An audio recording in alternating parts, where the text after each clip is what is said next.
action from here at the National Stadium. Scotland ends Croatia in the Nations League with a commentary team of Leanne Crichton, Craig Levine, Willie Miller and Liam McLeod. And both sets of players out, and first the Croatian national anthem, Lijepa naša domovino.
Football team Croatia have been since their independence, as they return to Hampden for the first time since Euro 2020. Flower of Scotland.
Park full to the rafters again, despite the lack of wins. The Scotland supporters are here in their numbers, and they come here perhaps more in hope than expectation that the winning can start again tonight. The performance of it have been there the last 3.5 games. It's been a lot better, save for the first half against the Poles on Matchday 1. It's been pretty good, even if they just have that solitary point to show for their efforts. It came in the last game, the goalless draw against the Portuguese here last month, as these two nations prepared to go head-to-head for the 8th time. They've both won twice, 3 draws. The problem for the Scots is that the 2 Croatian victories have come in the last 2 meetings. I mentioned Euro 2020, a 3-1 Croatia win, and what was a must-win day for Scotland. Croatia blew them away, really. And then the most recent meetings 4 weeks ago in Zagreb in the Maksimir, Croatia coming from behind to win 2-1 thanks to goals from Matanovic and Kramaric either side of half-time, after Ryan Christie had given Scotland the lead. It looked as though they'd salvaged a draw right at the last knock-ins when Che Adams found the net, but the VAR spotted an offside, and it was heartbreak late on, as it has been so often for Steve Clarke recently. That would have felt like a goal, essentially was a goal going in against them. Been plenty of those late on in this campaign. The game against the Poles here, that late penalty. And of course, the late Ronaldo goal that saw Portugal beat them in Lisbon. This is a new game, and there's still hope that the Scots can finish in the top 2 of this section. That's certainly what the vast majority of those inside Hampden Park tonight are hoping for. We shall see what happens if they are going to finish in the top 2. They need to win by at least 2 tonight against the current 12th ranked side by FIFA. 2018 World Cup finalists, semi-finalists in Qatar last time around. They had a very disappointing European Championship though, going out in the groups as Scotland did. And it will be Croatia and their famous red and white who will kick off, going right to left, shooting towards the west end of the stadium. Scotland in navy blue and yellow as the low ball is fired back immediately from Kramaric to his goalkeeper, who tonight is Katarski. Long one comes all the way through to his opposite number, Craig Gordon, who holds on as 80 caps begins to roam into view for Scotland's number 1 right now. Andy Robertson's one away from that now as he picks up on the left, rolls it down the line. Christie has to go all the way back to his keeper, and Gordon hits it first time with the left, midway inside his own half on the left-hand side, flicked on by McLean, but picked up there by Kovacic, who missed the game last month, and it's rolled back to Duye Chaleta-Tar. And they have moved to a back 4, which is something they are much more comfortable with. I think Croatia, they've been playing a back 3 under Zlatko Dalic recently. He's come in for criticism for that, but he's gone back to the 4 that has served him so well in the past. It's Baturina on this near side, the young prodigious talent, plays for Dinamo Zagreb. Bigger clubs are sniffing around the Croatian number 16. And this play back to Chaleta-Tar, who dinks it up towards halfway. Ralston's header infield. Scotland trying to get a feel of the ball here, and Gilmour moves it back to Suter, who finds McLean, who rolls it out to Robertson. Just that one alteration from the game against Portugal, with Tommy Conway replacing the injured Che Adams in the forward role. But the rest of the side remains as it was, and it's Ralston who's still not featuring for Celtic really. Got a cameo off the bench against Kilmarnock on Sunday past as he finds McLean, who rolls it out to the skipper Robertson, who goes back to Hanley, who squares it to Suter. And Scotland looking to settle nice and quickly here, Willie Miller. Well, they are. They're seeing a fair bit of the ball now. Croatia started with possession, and when they gave it up, Scotland said nice little bit of possession, but all in their own half. It's really, a case of midfield and defenders being able to get a touch. I'm sure Steve Clarke will be happy with that, the players will be happy with that, but they're looking to progress further forward the pitch as well. Bouncing ball in the midfield, Croatia getting onto it with Baturina. He's trying to feed it through down this left-hand side to try and bring Petar Sucic into play. Another Dinamo Zagreb player plays his club football with Baturina in the side alongside his cousin Luka Sucic, who plays for Real Sociedad in Spain, as Modric with a poor ball. Would you believe that? How often have we said that down the great man's career? And it goes out of play for a Scotland throw-in, but they're giving it straight back to Modric, though McTominay snaps into the challenge. It breaks to Chaleta-Tar, who finds Kvardiol, and Leanne Crichton was amazed as Luka Modric passed the ball straight into touch over on the far side. Listen, we won't mind it if the night's going to play out like that. More of it from Luka Modric. We don't need him to be hitting the heights that we're so used to seeing. A fantastic footballer, doesn't really ever misplace a pass, but he's found himself under a little bit of pressure in the early couple of minutes from Scotland, and the ball went out the pitch. But I like the fact Scotland just looking to try and get a handle in the game, compose himself, work the ball around the back line into the middle of the pitch.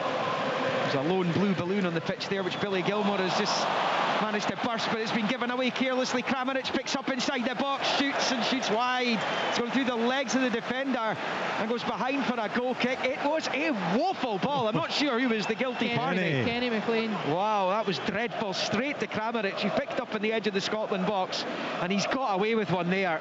And that's been a huge problem over the last 14 months. Really bad, unforced errors in dreadful areas of the park. Kramaric should have done better. I mean, that's a big chance, it's a big opportunity, and it's gifted to him, with Kenny McLean. And you're right, I don't know what he was thinking about. There wasn't, a blue jersey in sight, and he just simply passed it back the way to Kramaric, who gets on his left foot. He's put under a little bit of pressure, but he's still, but 19 yards there, coming on to 18 with the left foot strike, and it's just a woeful effort from him, thankfully. Well, Kenny McLean will be mightily relieved as Kvardiol passes it back to Chaleta-Tar, who goes back to his keeper. Katarski plays for the Greek champions, Pauk, dinks it out onto that right-hand side there for Jakic of Augsburg in Germany, shifted into Modric. the greatest footballer in Croatian history. It'll be a sad day for them when he is to retire, though he looks as though he could play for another decade the way he's going. Real Madrid man, and he knocks it forward with the outside of the right boot, and it almost worked out over on the far side for Luka Sucic, but Scotland pick up the scraps in the midfield, and it's Billy Gilmour on the turn, and then he's brought crashing to the ground. The Israeli referee's happy with the tackle, though. It's Baturina, rolls it left hand side of the box for Kramaric, looking to get on the right. He has it now, rolls it just towards the penalty spot.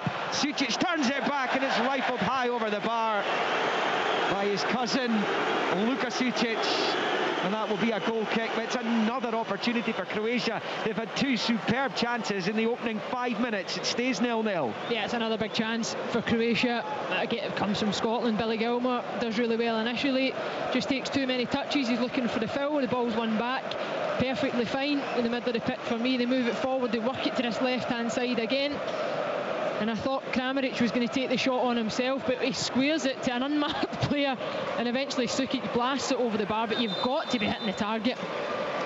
Yeah, another big chance. Let off for Scotland twice, Willie. It's very early in the game as well. You know, want to get yourself bedded in. That could have easily been a goal or two. And yeah, Billy Gilmour, I mean, it's a great tackle, it's a great challenge. You know, there's no doubt that it isn't a foul, but he just overhit it, and then they work it so well too, don't they? The close control, and just couldn't fashion the opening until, you know, it falls to Sucic at the back post, and he makes a just dreadful decision over the bar. So that's two great opportunities that should have been much more difficult for Scotland to defend, and wasted by Croatia. The rain is swirling around Hampden. It's not really blowing in any one direction at the moment, though the flags seem to be blowing in an easterly direction over on the north stand roof on the far side. As Scotland pick up with Christie, he got that goal in Zagreb last month. Squares it out to this near side for Gilmour, and onto the touchline for Doak, who gives it away this time. It's another cheap ball given away, and straight to Kovacic. These Croatian players are too good to be given a helping hand the way Scotland are right now. They don't need a hand. No, they certainly don't, and you can see Steve Clarke there just getting on at his players a little bit. Not good enough. Early couple of minutes, too many slack passes, too many blind passes, horizontal ones that the Croatian players can easily cut out as well. Not being good enough in possession from Scotland. If you're looking to set the marker early, it's not good enough. Croatia have had almost exclusive ownership of the ball, and it's Gvardiol going all the way back to his goalkeeper. It's been a nervy start by Scotland, this. Still goalless here, goalless in Porto. Between Portugal and Poland in the Dragao. We're here right now. Croatia have it, and they've gone all the way back to Katarski, the keeper. The good thing is we've got away with it, to be perfectly honest. You know, what is it, 7 minutes on the clock, probably 6. 2 chances in the first 6 minutes. Steve Clarke will be disappointed with that. And you're saying we haven't had the ball. We have had the ball, Liam, but we've given it away, haven't we? We've given it away cheaply. Ralston collects on this near side. He's in the Croatia half. Short ball to McTominay, to Ralston, to Gilmour, to his Napoli clubmate McTominay, who's on the score sheet against Inter, the champions of Italy, at the weekend on their own patch in the San Siro. Napoli currently top of Serie A as they look to win the title back, as it's knocked out for a Scotland throw-in on this near side. Ralston takes in front of the watching Zlatko Dalic, who was the man who led them to that World Cup final in Moscow in 2018. They were beaten by that brilliant French side. McTominay gets onto it from Suter. Good ball by John Suter. This time McTominay out the far side for Robertson. A little bit too much on it, but Robertson makes it work. Picks up, finds Gilmour, who looks for the big switch out to Doak on this near side. First chance for Ben Doak to run. And Gvardiol, he had him on toast in Zagreb at times last month. Rolls it with the left foot. Infield to Gilmour. Square to McTominay. Men all over him though. No foul. Croatia win it back, and now there's a chance for them to stretch their legs, driving forward here, and Kramaric as he stayed onside, getting it from Kovacic, left hand side of the box, he's on the right foot, and his effort saved by the feet of Gordon, and behind for the corner. There was no offside, the flag hasn't gone up, it's been pointed down to the quadrant, so it is a corner to Croatia. So that goal very much would have stood there, certainly when it comes to the on-field referees. 9-0, 0-0. It's another big chance. Craig Gordon does remarkably well because he's wrong-footed. He manages to just at the very last second get his right foot to turn it round for the corner, but it comes from Scotland again being really slack. It's the first chance. I'll come back to it, Liam, after this corner. I'll let you take corner, it. But it's a really good challenge there by Robertson on this near side of his box, and he rolls it out to Doak on this near side, and then he goes all the way back to his goalkeeper. Scotland are going to have to screw the nut here, because there's another loose one, this time from the goalkeeper on the north stand side, out for a Croatia throw-in. This has been a woeful start to the match by Steve Clarke's men. It's been terrible. Yeah, all I was going to say, Liam, brilliant switch of play that came from Billy Gilmour out to Ben Doak for the first time in the game. Isolated with an opportunity to go and run his defender in a 1v1 situation, and Tony Ralston makes a run into the channel and blocks the space that he can run at. That just shows you the level that Scotland has started this game at. No understanding about their star players, no understanding about how to go and carry a threat going forward. Too slack in possession, no focus, no concentration. They have to do better. Yeah, just leave the space for Doak to take advantage of. But you know, Craig Gordon, I think initially he went to his left too early, but he managed to recover and somehow get his toe on it just to squeeze that strike from Kramaric round the post. 3 big chances, 10 minutes on the clock. Yeah, I mean, you're not going to hold out and withstand it for 90 minutes if you're conceding those number of opportunities in the opening 10. Croatia have it at the edge of their own box. It's with Cheleta Tsar. They've certainly looked much more comfortable than they did in the game in Zagreb in the early stages of Croatia. And it's with their goalkeeper Katarski, who replaces the suspended Livakovic this evening. This is just his second cap. He's played out off a Scotland head on this near side for a throw-in, which Joško Gvardiol is over, rolls it back to Cheleta Tsar, and then to Katarski.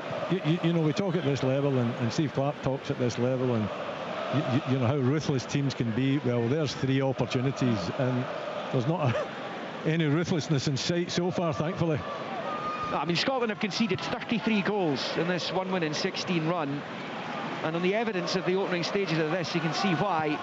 But here's a chance for Gilmour to try and get Conway engaged up the right-hand side. He's not going to get there, and it's going to be mopped up there by Šutalo. Back to his keeper Katarski, plays it short to Cheleta Tsar, out to Jakic on the far side, and he plays it to Modric, right of the centre circle. Side foot ball forward there to Petar Sucic, and his first time ball goes out for a throw-in, but actually the refs brought it back for a foul. There was a late challenge there on the Croatia number 17 there, Petar Sucic, and that will be a free kick to the visitors, right of the centre circle. 12 in, Scotland 0, Croatia 0. The latter nil only just. And he's still down there, the Croatian.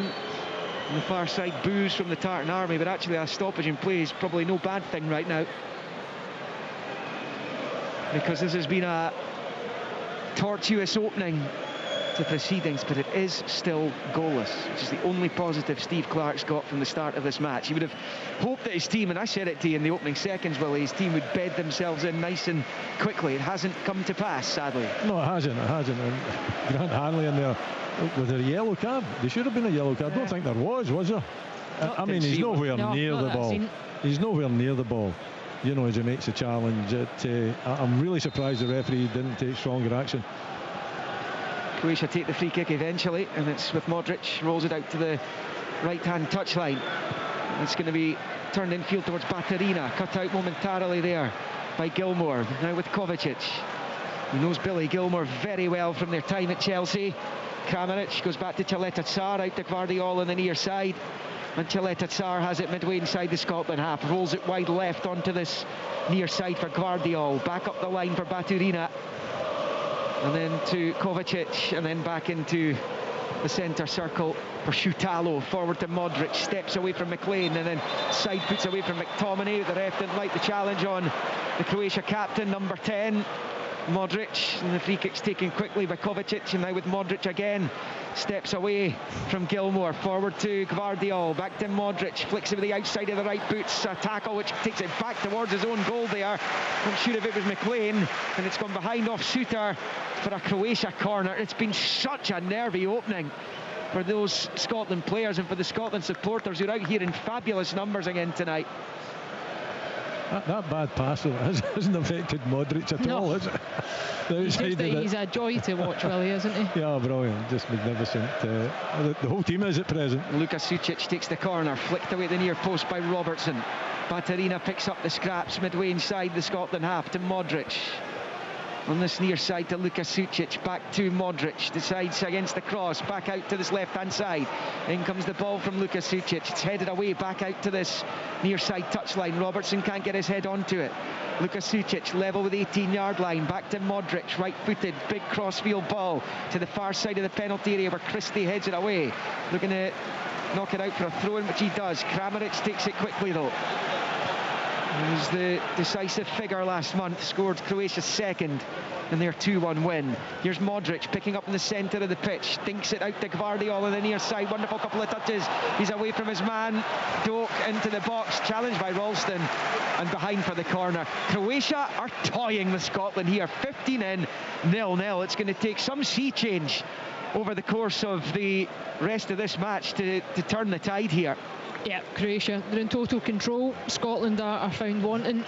They don't know when to press, they don't know how to press, they're so disjointed, they've not been able to get close, not laid a glove on any of the Croatian players other than that late challenge from Grant Hanley. Out swinging corner, Luka Sucic, the header's won by a Croat. It was Kovacic, but he heads it out to that right hand side of the box. They pick up the second ball though, Croatia. It's dinked back into the box by Kovacic. There's a header from Chaleta Tsar along the 6-yard line, away by Hanley. Now with Doak on this near side, runs into Modric, and Croatia have it back immediately. Modric to the overlapping Baturina, level with the Scotland penalty spot, back to Modric. Baturina trying to stay on side, he's on it now, Baturina, the youngster, but he's carried it over the line, and that will be a goal kick, and it will stay Scotland 0, Croatia 0. It's a bit of a lesson right now. It's a big lesson. You know, Croatia in top form, man. They've got a swagger about them. They've got a certain class about how they treat the ball as well, and how they link with each other. The passing, the weight of pass has been superb as well, and we're the exact opposite. You know, we keep giving the ball away. It's Gilmour yet again. Gilmour this time. Now it's Modric. Kramaric holding off McLean. Squares it to Luka Sucic. Runs into trouble. Scotland get it half away, but it's Kovacic who picks it up, and now it's with Modric. Modric just knocking it to his left for Gvardiol, and out to Baturina on the touchline.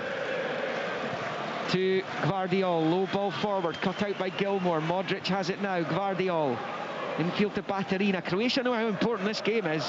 They know, and it seems a long way off right now, that a 2-goal Scotland victory threatens their hopes of finishing in the top twos. Modric dinks it forward, left-hand side of the box. Peter Sucic can't get onto it, and he goes behind for the goal kick. What a ball from Modric. He is the puppet master, and is a joy to behold, even at the age of 39. Oh, he's the only silver lining watching this game just now, Liam. Twice with outside of the right boot, he's just played a couple of wonderful passes. Croatia are in cruise control. They're not even out of second gear, but they're moving the ball really well.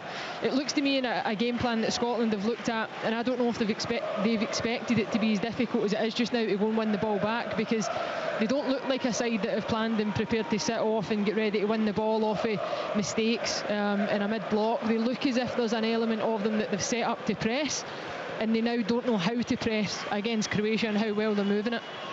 Here's a rear touch for Tommy Conway, who's surely fouled by Chaleta Tsar. The ref allowing the advantage, gets Dokes away from Gvardiol. Driving the edge of the box, chance here, the shot from McTominay is beaten away by Katarski and behind for the corner. And just like that, Scotland flash into life, and Scott McTominay gets a shot on target. Would you believe it? Corner. Yeah, it's a good controlled strike as well. Not an easy one to take, as Doak, you know, cuts. It's kind of a forward pass to him, just outside of the box, and he's tried to just give it enough power with inside his foot. Listen, it's lifted the spirits, it's lifted the crowd. It's the first time that Scotland, you know, 18 minutes gone, first time that they've actually threatened, first time they've made anything with the ball. Christie with the corner into the box, headed back out to him on this near side. Christie second chance, controls, crosses in, and almost reached McTominay. Hanley's at the back post, can't get a touch, but it's come off the defender, and Scotland have another corner. This place has come to life now. Yeah, a couple of good deliveries from Ryan Christie. The first one defended well, the second one comes back out and again defended really well. Not sure who it was that get the touch on it, but it's just flicked away at that back area. You could just tell that Ryan Christie's searching for McTominay, he's searching for Suter. Two guys that have a real physical presence inside those areas. In swinging corner from the other side this time. Flashed into the 6-yard box, headed away by Gvardiol. Now with Ralston fires it out to Kenny McLean on this near side. McLean on the left foot, bends the ball in, it's a useful one as well, and Croatia happy through Chaleta Tsar to put it behind for another Scotland corner. Up against it, under the cosh, all of a sudden a shot on target and 3 corners. Yeah, it lifts you, it lifts the team, lifts the spirit, lifts the atmosphere, and Kenny McLean just drifting that one into a dangerous area, looking for McTominay, but well defended. Christie on this near side, fires it towards the back post area, where Hanley will nod it behind. He skipped off his forehead and behind harmlessly for a Croatia goal kick. It is goalless here, as it is in Porto, between Portugal and Poland, the other game in the group. Much better though from Scotland, just that quick turnover. Liam, as you say, things change very, very quickly. Before you know it, you've got a strong period in the opposition's box to look to try and cause them some problems. Lifted the crowd, hopefully it's lifted the players and they can look to maintain it. Here's Kenny McLean stabbing it out to Ralston on the near side. Doak wants it, and that all came from Ben Doak's ingenuity, getting himself away from Gvardiol, who he played beautifully against last month. Doak goes back to Ralston, to Suter, and now Gilmore, who pops up between the 2 centre-backs on the edge of the centre circle in his own half. Finds Hanley, back to Gilmore, up onto halfway for Christie, goes back to Grant Hanley. He's been so long in the national setup. We did have a gap there a few years ago when he made his debut in Dublin in 2011. Grant Hanley, so 13 years, more than that, 13 and a half years in the national setup. The big man from Dumfries. As Ralston picks up, having got a throw in, find Gilmore, back to Ralston, he sweeps it back down the line for Suter, and infield to Hanley. Scotland, have they settled? Have they finally settled in the game, having weathered the red and white storm in the early stages of the game? 21 played, 0-0. Here's Gilmore in the centre circle. Moves to the left of it, still in his own half, short to McLean, and then fires it out to this near side for John Suter. Striding up to halfway, crosses it now, and rolls it out to the touchline for Doak. And I'm sure that ball was for Gilmore, but it's gone all the way back to Craig Gordon, who plays it short to Hanley. And now it's with Gilmore, and out to McLean on the left-hand side. McLean down the line for Robertson. He tried to return the favour for Christie down the far side. It's blocked, but it breaks back the way. And it's McLean exchanging passes with Hanley to McLean, and infield to McTominay. He's playing as the effective number 10 again this evening, but he's picked it up in a pretty withdrawn position there. It's played to Gilmore by McLean, and out to Suter on the near side. It's a long ball. Conway might have been in an offside position. It doesn't matter, because Hutalo of Ajax has headed it back to his goalkeeper Katarski. It's Scotland 0, Croatia 0, approaching the end of the first quarter. It's really too speculative, that ball, isn't it? You know, he's playing it up to Conway. Conway's on his own as well. 2 wide players are very wide, one right, one left, and you know, it's a difficult one for him to do anything with, you know, up against the 2 centre-backs. So I think John Suter, after a really good, you know, period of possession, just keep the ball.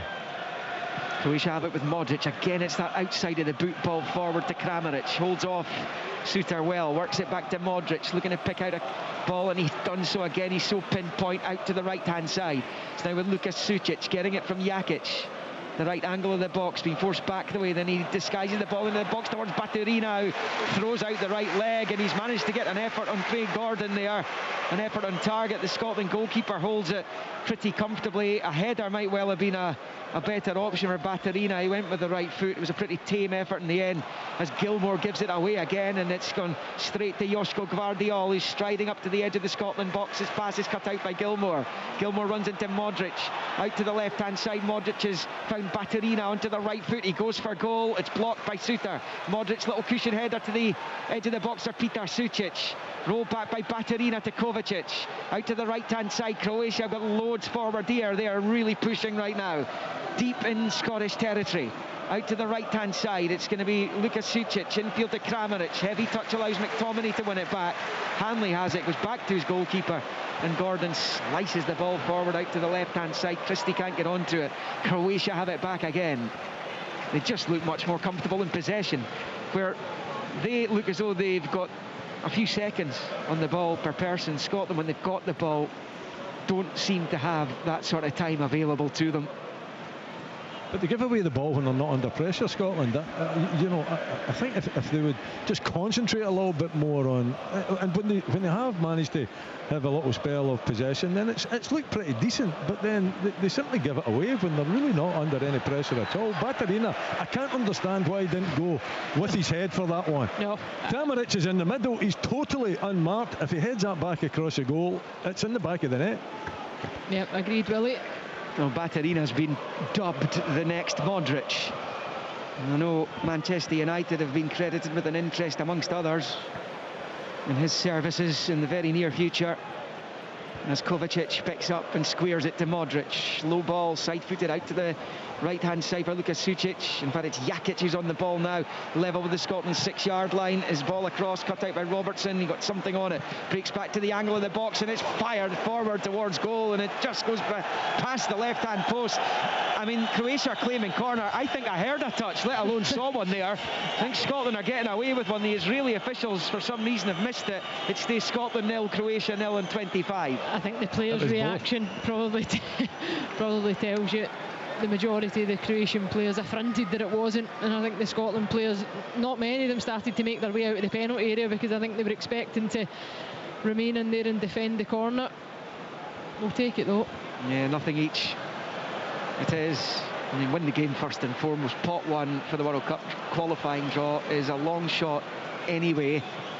Just win the game. And if you can win this one, win the game on Monday in Warsaw, you see where the chips land and see what happens in that draw next month. But if you're in the top 2 pots, it makes life so much easier, and Scotland know that only too well, having not reached a World Cup finals since 1998. Here is Baturina. It's got Petar Sucic to his left. Baturina into central area, finds Modric, the two at the opposite ends of the career, as it's moved out to the right for Petar Sucic. Back to Modric. Midway inside the Scotland half, right to centre, out to Luka Sucic. Jakic out there too. It's going to be a square ball to Baturina, finds himself a little pocket of space, rolls it to the left angle of the box for Gvardiol. Back to Kramaric. And Croatia number 9, infield to Kovacic, back to Kramaric on this left flank. Out onto the touchline it goes to Gvardiol. Infield to Baturina, looking to slip it through. It's cut out by Gilmour, and then Ralston collects. He's done really well at the right angle of his own box. Gilmour has it and finds Ralston, but just look at this. Scotland just look panicky every time they're on the ball. Here's Kenny McLean though, looking to change that. Forward to Doak, lovely touch from Ben Doak. Infield to McLean, continuing the charge. Forward to Conway, they've broken well here. Conway's got Doak for support. Doak's moved into the box. Conway's wide right, finds McLean. Back to Conway, level with the edge of the D of the Croatia box, being forced back the way. Fires it back to Hanley. Now McTominay. It was a good counter by Scotland that. Here's McTominay. Carrying it out to the left. Robertson didn't get himself into a position McTominay felt he could find him in. It's back to Hanley. And then McTominay on the left. And then back to Hanley. And the momentum has come out of the Scotland attack. But they're still on the ball here with Suter, who finds Hanley. I mean, the thing is, Willie, get Doak on the ball. Yeah, without doubt. But McTominay there, I thought Robertson was in a perfect position to receive the pass inside the fullback, but he decided not to play it. Doak has it on this near side, of course, on loan at Middlesbrough, teammate of Tommy Conway, so they'll have a good recent understanding. They've been involved in Middlesbrough goals, the two of them, as McTominay picks up. He couldn't quite slip it behind the defender for Robertson, and it's cut out and it breaks to Kovacic at the edge of his own box. And the Manchester City man takes it up to midway and rolls it back to Shutalo. And it's a short ball to Modric. We played 28 goalless minutes at Hampden. Leanne Crichton. It's just for me a couple of moments now. Willie's right. I thought McTominay could have found Robertson earlier in the left-hand side, but as much as we're desperate to get Ben Doak on the ball, I think Andy Robertson gives you that outlet as well, and we've not stretched the game. We've not used the width of the pitch. We've not used the pace in both sides, left nor right. I just don't think we're asking enough of Croatia in terms of their defensive attributes. Not yet, certainly. And they did in Zagreb, but here come Croatia, and it's a break forward down the right. Luka Sucic taking it forward, rolling it, looking for Kramaric. Well covered by Suter though, and it's out for a throw-in. He's having a decent season. I know Rangers haven't hit the heights this campaign. Suter has been one of their bright sparks, as that goes out for a throw into Croatia, level with the Scotland penalty spot on the north stand side. as they attack the Mount Florida end off to our left. He read it really well, and you know, Andy Robertson, okay, you've got to get forward, but I think you've got to time your run a little bit better. When that broke down, it was way ahead of all the midfield. There was a huge gap down that left-hand side, but Suter, you know, he read it really well and just stepped in and made it look very easy. McLean to Robertson on the left, to Gilmore.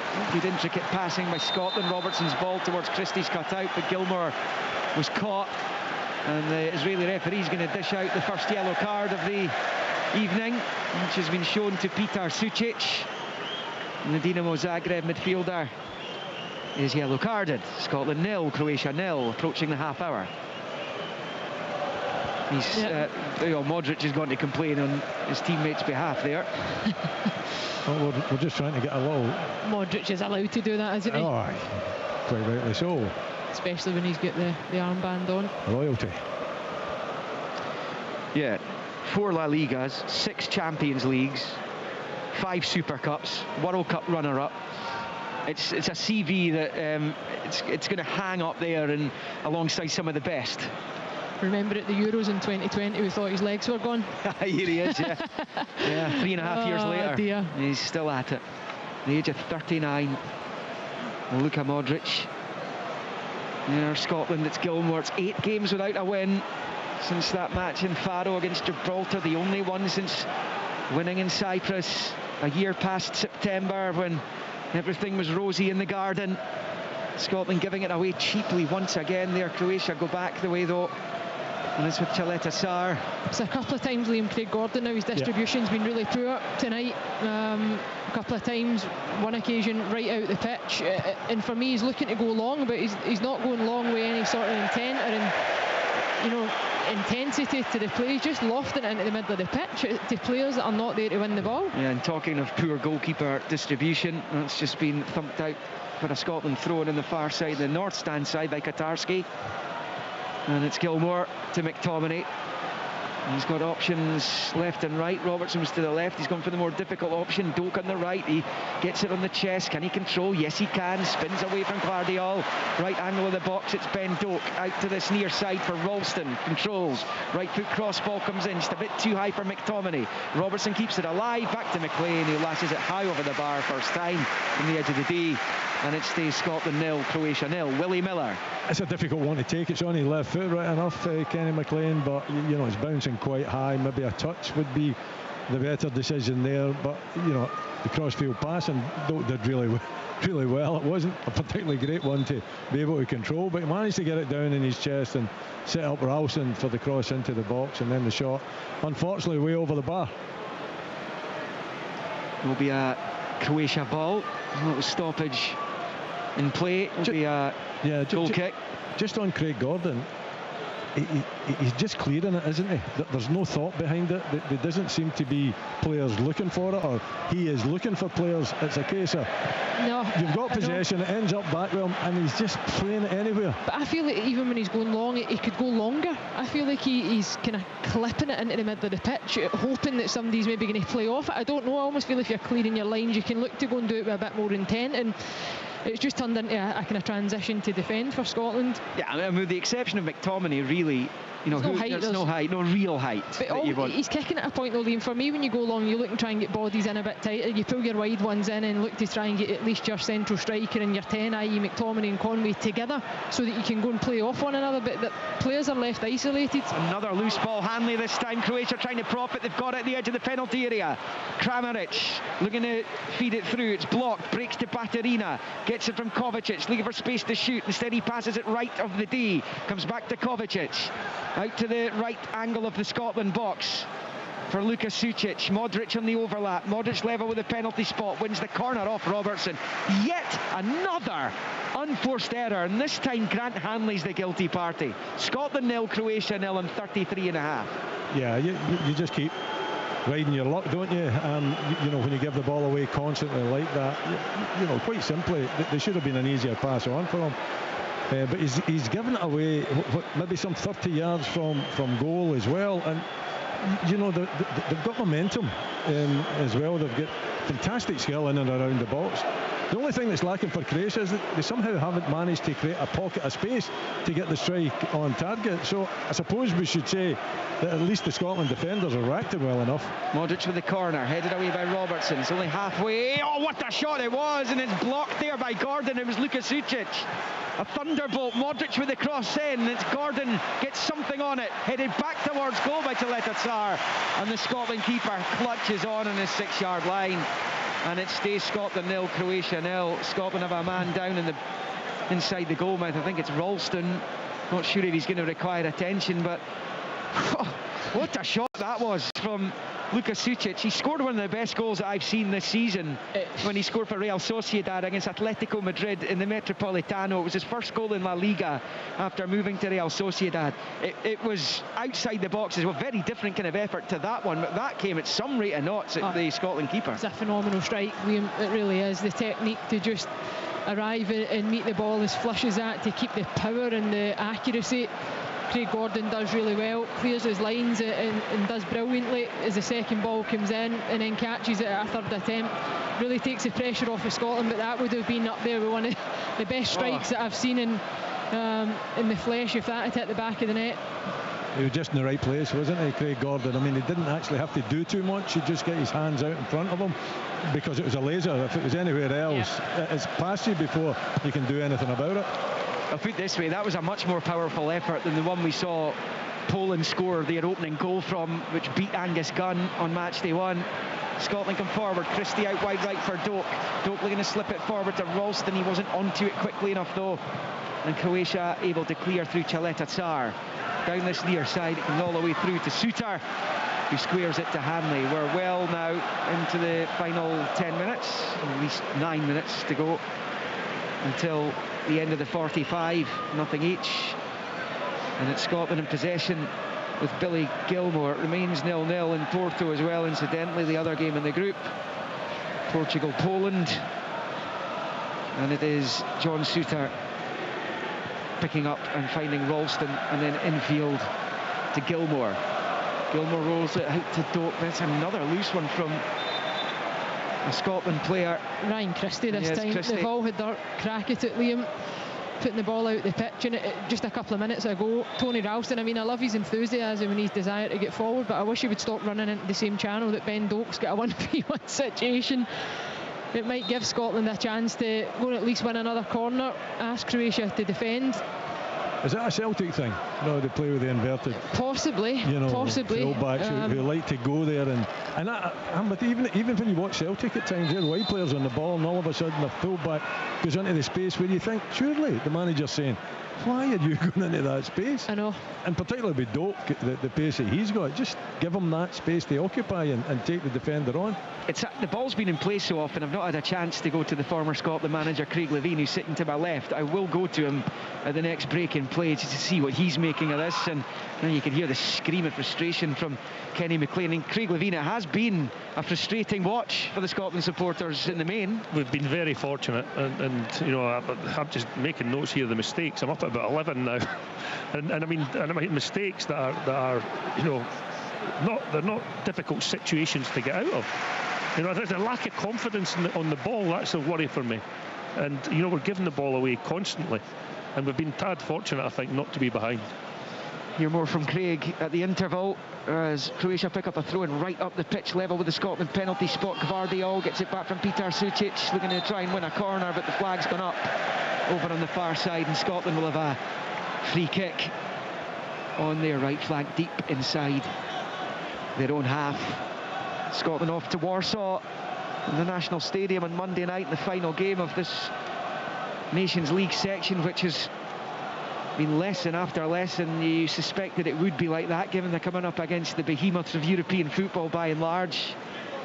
Try and stay in League A. You're actually better being in League A when it's a European Championship cycle than you are a World Cup cycle. Unfortunately for Scotland, if they were to be relegated back to League B, you're on the wrong side of the cycle, because if you're in League A when there's a European Championship round the corner, they tend to sort out the pots differently, but actually you've got if you win your group, a guaranteed playoff place, but if you don't win your group in League A in a Euro cycle, they simply drop down the Nations League rankings to find the team that hasn't managed to get through to a playoff via the European Championship qualifiers. The World Cup's worked out very differently. You've got to win your group, and that's it. It's the group winners who don't qualify who they turn to, not those who have finished lower down in the sections in League A, unfortunately, in a World Cup cycle. And that's where Scotland find themselves as Croatia pick up on the right-hand side. It's rolled into their own penalty area for Chaleta Tsar. Rolls it forward to Baterina. He's managed to fire it out to the right. Robertson's got a race on here to try and get back against Luka Sucic. Sucic has it. Looks to roll it left-hand side of the box. It's Kramaric. Kramaric approaching the final 5 of the first half. Kramaric on the left, onto the right, back onto the left. Left-hand side of the 6-yard area. Back to Baterina, who slashes at fresh air. And Christie picks up the loose ball and clears. Out to Conway on the far side. He rolls it back to Robertson at the edge of his own box. And he in turn goes back to his keeper. Scotland 0, Croatia 0. It's been a tough watch. Yeah, well, Christie's has been wiped out by Chaleta Tsar, incidentally, and there's a yellow card to the Croatia number 5. Again, a bit fortunate, Baterina getting an opportunity again in the edge of the box. It's a fresh air swipe, isn't it? I mean, it's came to him pretty quickly. It's not in the edge of the box. Just seeing a replay, it's well inside the box. Even Kramaric, really, right away, you'd be looking for him to go and get his shot off, because there's enough bodies in there. Even if Craig Gordon is forced to make the save with his hands or his feet's coming back into a congested area, I think Croatia are trying to overcook it. They're trying to walk it into the back of the net. Too much working the ball inside the box. Yeah, just look to get your shot off. Scotland could be in a bit more bother if that's the case.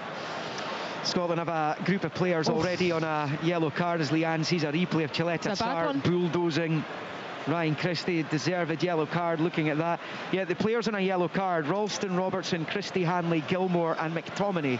They pick up a second booking tonight. They miss Warsaw, and that's something to worry about further down the line. 0-0 it is here. It's not the sort of game you can play within yourself against this standard of opposition. World Cup finalists just 6.5 years ago, and a good fist of it in Qatar as well, reaching the semis. It is Suter rolling it to Ralston. That's another poor ball, but he gets away with it. Breaks favourably for Gilmore, who goes back to Ralston. Infield to Suter. It's going to be very interesting to see if Stevie Clarke makes changes at the break. I wonder if John McGinn's coming into his thoughts. Somebody who can hold the ball up, shield it, and we know what he can do if he gets the opportunity in the final third. As Doak is challenged well by Gvardiol with Baterina. There's fouled Ralston. It's a free kick to Scotland, level with the edge of the centre circle on this near side. You could see a string of changes at half-time, Liam, and I don't think any of the players would have a thing to say about it. It's a type of game that you could go and make 3 changes and also change the system, because there's not one thing that Scotland have been able to do yet that's actually worked or come off, that's benefited or played to the strengths of the individuals on the pitch. No, it's been poor. Only good news is it's 0-0. Yeah, if it gets to 0-0 at half-time, that is a decent result for Clarke. Hanley picks up and rolls it to his left. It's Gilmore. It's a dink ball forward looking for Conway. Is he on or off? Flag stays down for the minute. Conway goes down at the edge of the box. No foul. Flag has gone up in the end. He did look offside when the ball was played, it has to be said, and so it was, and it will be a free kick to Croatia, the edge of their own penalty area. Scotland 0, Croatia 0, 42.5 on the clock. Yeah, certainly looked as if he'd gone a bit early. Yeah, it was, and I didn't think it was an infringement either when he went down, but it's not really worked, has it, so far? The Conway experiment. I don't think it's his fault, to be honest. He hasn't had any kind of a service whatsoever, but uncertain. There's another yellow, Peter Sucic this time, and it's a second yellow, so off he goes. Croatia down to 10, and what a boost that is for Scotland. Peter Sucic complains, but he can complain all he likes. VAR doesn't intervene with second yellows. He's a goner, and Croatia are down to 10. Well, is it just one of those nights for Scotland, you wonder now? Well, it seems like it, Liam, if I'm being honest, the way things are playing out. I don't know how much contact there's been. I mean, I've just had another rerun. Very, very little contact. Is he saying an elbow? Is it? I think that's the way he's interpreted it. Someone else has been booked. Kramaric has been booked for dissent. For me, I think it was John Suter. And he did stumble back, John Souttar, but it almost looked more to me like it was just two players that are coming together. We'll hopefully get another rerun, but it's a huge boost for Scotland, that is. Oh, massive, absolutely massive. Guy's getting a replay of it just now. He's done nothing at all. I don't think there's anything in that at all. No, it's his back. Souttar's run into his back. I don't know if he's seen it as being like a high boot. He kind of flicks his right boot probably about knee high, but there's no contact with John Souttar. The two players just run into one another. You can understand why the Croatian players are around the referee. They are furious. Now, you can't mob the referee anymore. It's Modric is the only one who's allowed to speak to him in this kind of situation, and even then he is to temper it. Absolutely. I don't know what the delay is. I don't know why the referee's not just restarting play, because as we know, VAR can't intervene. No, I think he's just trying to sort the complaints out right now. I mean, Kovacic is still going. Scotland can take the free kick. They've got a man more now. We're well into the final minute of the 45. There'll be a few bolted on at the end now after all of that, as McLean picks up and rolls it forward to Ralston, the edge of the Croatia box, out to Doak, right hand side. Could he get even better before the interval? Back to Gilmour, flights the cross ball in, it's flicked half away. Robertson heads towards the penalty spot, nodded clear, 2 minutes being added, offside flag goes up anyway. It stays Scotland 0, 10-man Croatia 0. Zlatko Dalic, the Croatia manager down there, is apoplectic with rage and fury, and he's gesticulating to the fourth official down there. It's not going to do him any good. He's right to be aggrieved, but nothing can be done about it. The Israeli referees made the decision. We've all seen unjust red cards, second yellows. This is one of them, but Scotland have to take advantage of it now. Yeah, they have. Look, Scotland have been there at times, decisions that have gone against them, and they've had to react. But tonight just appears so far to be one of those nights that things are going their way without even really doing much to influence it themselves. There's McLean giving it away again, though. Baturina, we're in the first of 2 minutes that have been added on at the end here, and the ref's going to give a free kick here. It's a foul by Conway, and he's brought down Baturina. The one thing Scotland will have to be careful about now is the referee will know, because of the protests, that this is at best soft, at worst a dreadful decision by him, and there could be a situation where a Scotland player puts himself on the line and the referee decides to try and even it up. Yeah, he'll start to feel the pressure, absolutely. As the game goes on, the Croatian players are going to be relentlessly in his ear, demanding that he shows a card for every challenge now that Scotland make, because there's a free kick for Croatia. Into the box it comes and is bundled behind by Hanley. It might have come off the Croatian last. It has. It's a goal kick. And now, Chileta Tsar is having a go at the ref for not giving them the corner. It is a goal kick, and Gordon takes quickly. And we're just about at half-time here. The final few seconds. Is there time for one last attack for Scotland, though? McTominay bounding across the halfway line. Robertson to his right, Christie to his left. Out to Ryan Christie it goes, level with 18-yard line. Chops onto his right side, under pressure now, though, from Modric. Christie taking it for a run out to the left flank, but the referee sounds the half-time whistle, and it is goalless at the National Stadium. And then Modric and Christie over there on the far side. Looked like there was going to be a flashpoint, but it's all calmed down. The Croatia will feel 100% aggrieved that they're not ahead and that they're down to 10. Somehow Scotland have gotten away with it. They rode out the storm that's come their way for large swathes of this first half. They've given the ball away on countless occasions, and just about every single one of the players out there, whether it's the goalkeeper or the outfield ones, have been guilty at some point of a loose ball at least once. So Steve Clarke knows it hasn't been a good performance, and Steve Clarke knows his team has potentially got out of jail there. He also knows that when they come out for the second half, they're going to be 11 against 10 and have things swung their way. We shall see. The Croatian staff, Dalic is out there having a go at the referee, who is refusing to go near the Croatia coach, who is making his feelings perfectly clear. Craig Gordon has made a couple of saves, in particular that one which he beat away from Luka Sucic. Kramaric has been in. Luka Sucic hits one over the bar. Kramaric was in again with a couple of efforts. McTominay saw a shot saved up the other end after a very difficult opening to proceedings, but the referee is still being barked at by Croatian coaching staff, and one of them's just received a yellow card as well. down there, and it's well, it's going to go one of two ways for Croatia now. The sense of grievance might drive them on in the second half, but Scotland have a man more, so they have to try and make that count. They have to try and find a 2-goal victory tonight. The fact that they're going to be up against 10 men has given them an almighty chance perhaps of doing just that. We'll find out in the second half here at Hampden, because at the interval it is Scotland 0, 10-man Croatia 0. Scotland in the UEFA Nations League. It's absolutely brilliant from Scotland! This is Sports Sound From BBC Radio Scotland. In Nations League Group A here at Hampden Park, Scotland 0, Croatia 0. Chance after chance for the away side in the opening 20 minutes or so.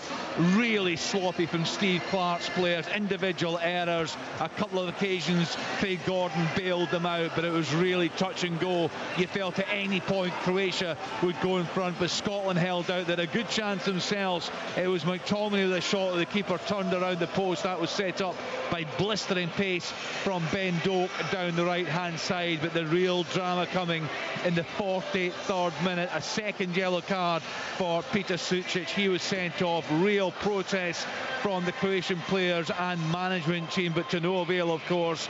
He was given his marching orders. Scotland had a couple of half chances after that as we approach the break. Interesting now to see what Steve Clarke does in that break.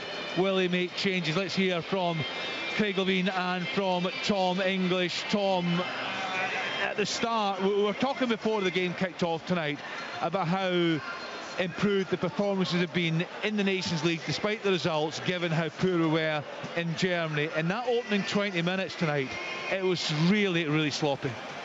Yeah, it was terrible, but it was actually a brilliant half for Scotland. Absolutely sensational. It's 0-0. Croatia are down to 10 men, and Scotland have been rubbish, but they're hanging in there. And now you, but you look at it. What is up with you tonight? Something has changed. No, but you look at it. They have been totally outplayed. They've given the ball away countless times. Yeah, you're now talking sense. Yeah. Okay, well, bear with me. Croatia have had 2 or 3 outstanding opportunities to score. They haven't taken them. Scotland have not been punished for their hapless play, and they're now one man ahead, one man advantage going into the second half. It's brilliant. Are you with him, Craig?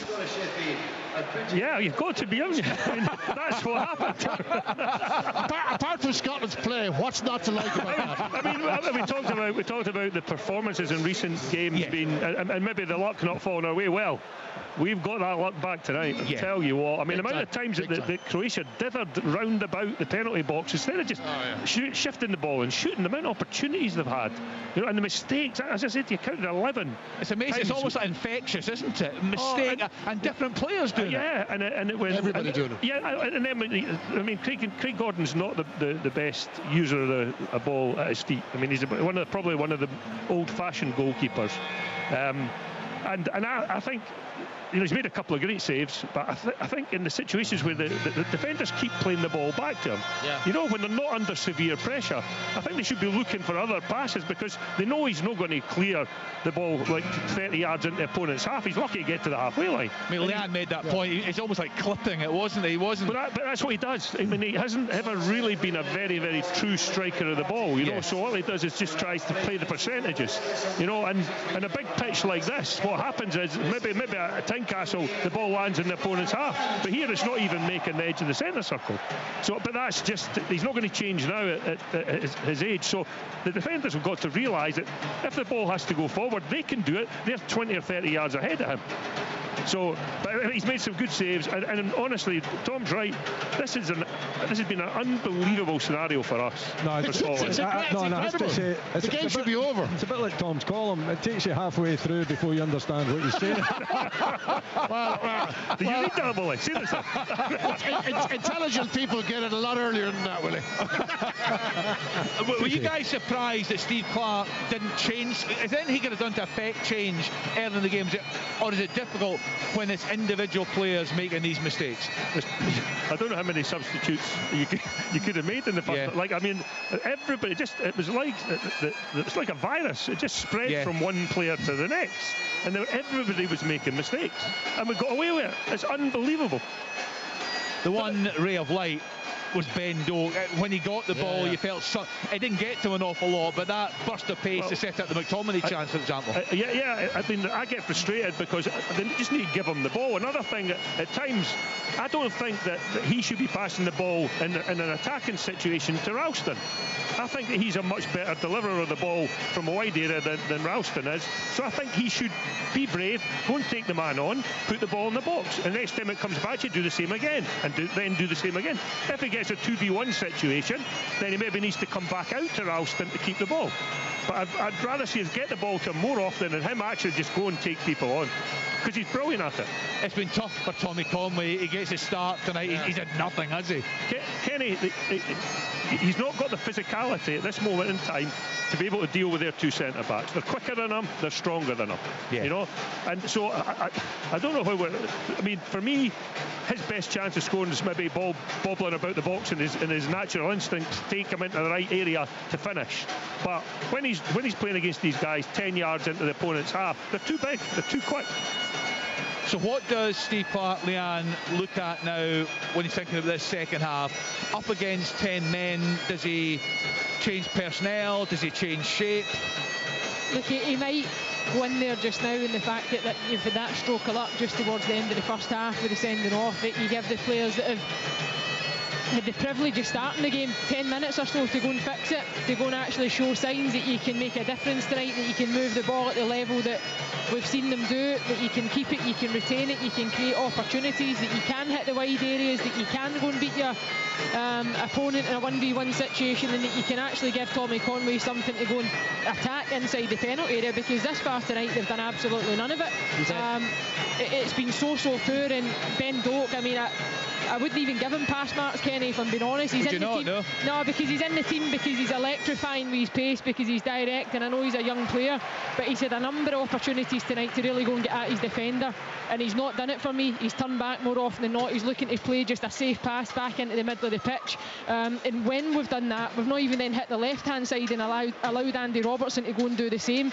I don't know what Tommy Conway's supposed to do tonight, because as the guys have mentioned, he's working hard in terms of his defensive work out of possession, looking to try and back press, then the balls come long, he's inside the centre circle, he's isolated against two centre backs, physically much bigger than him.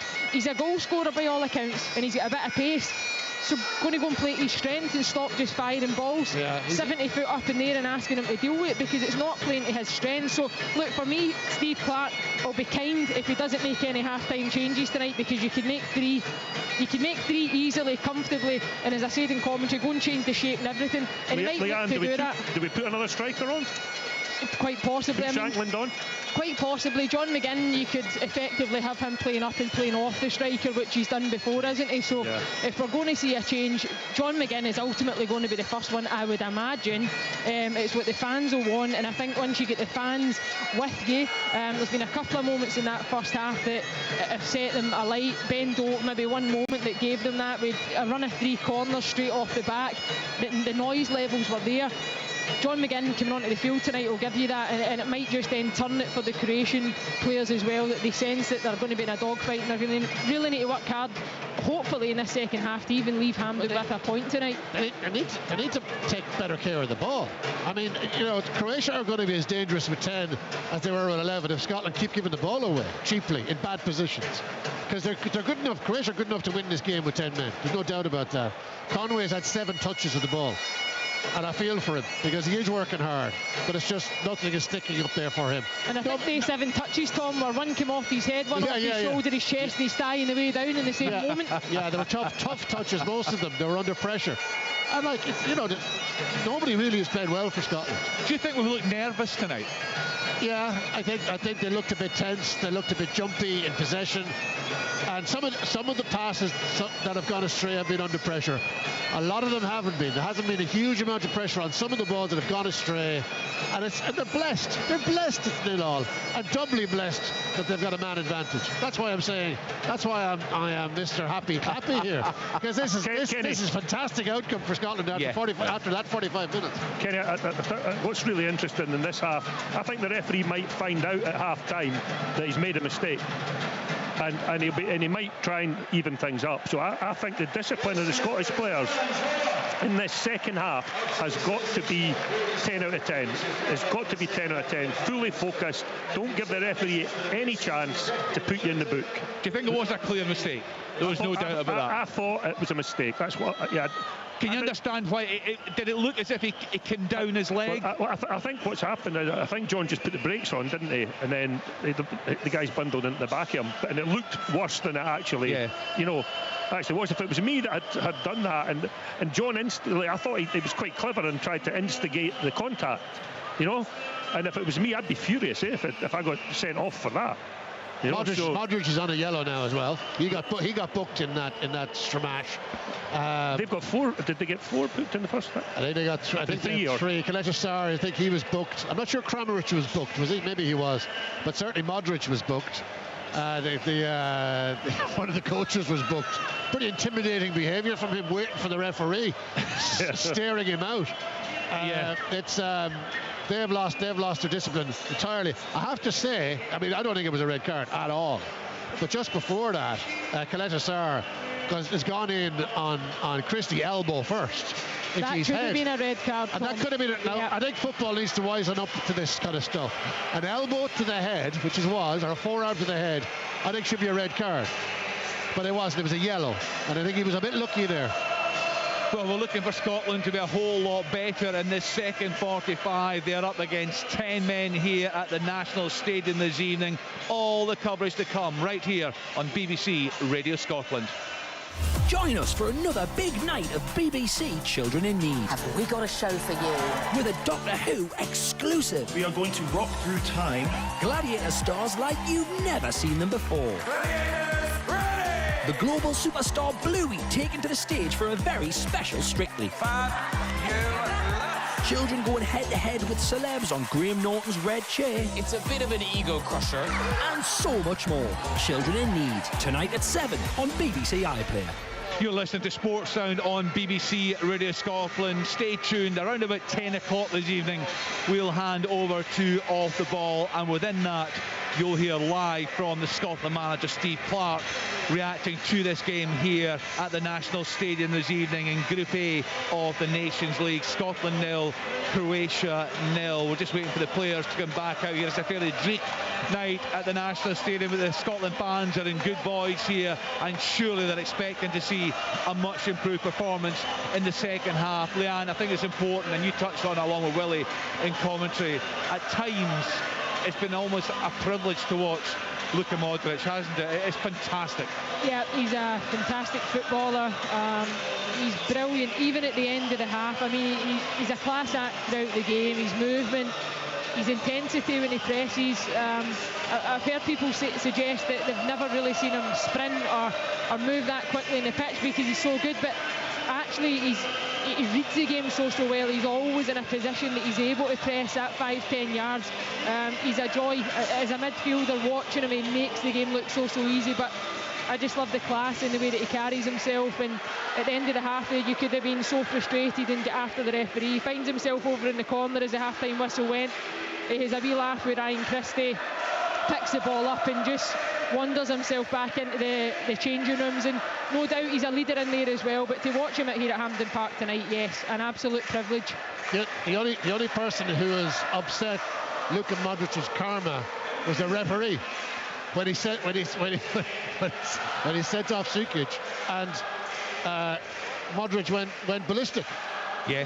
No Scottish player has bothered him unduly. This is beautiful outside of the right boot passes. It's the way to pass, isn't it? It's just everything's perfect. He's always got space. He's always got accuracy. He's brilliant. Well, the teams are back out. Let's see what the Scotland performance looks like in the second half. It's got to be a whole lot better. Scotland against Croatia in the Nations League with Leanne Crichton, Craig Levine, Willie Miller and Liam McLeod. Well, Scotland are going to make a change right at the start of the second half, and Scott McKenna looks like is going to come on to replace Grant Hanley right at the start of the second half. The Croatia players were out first, and no alterations from Zlatko Dalic. He sent the same 10 out that finished the first, and all of those started the match as Scott McKenna comes on for his 40th cap for his country, playing in La Liga with Las Palmas on Gran Canaria these days. And he comes on to replace Hanley.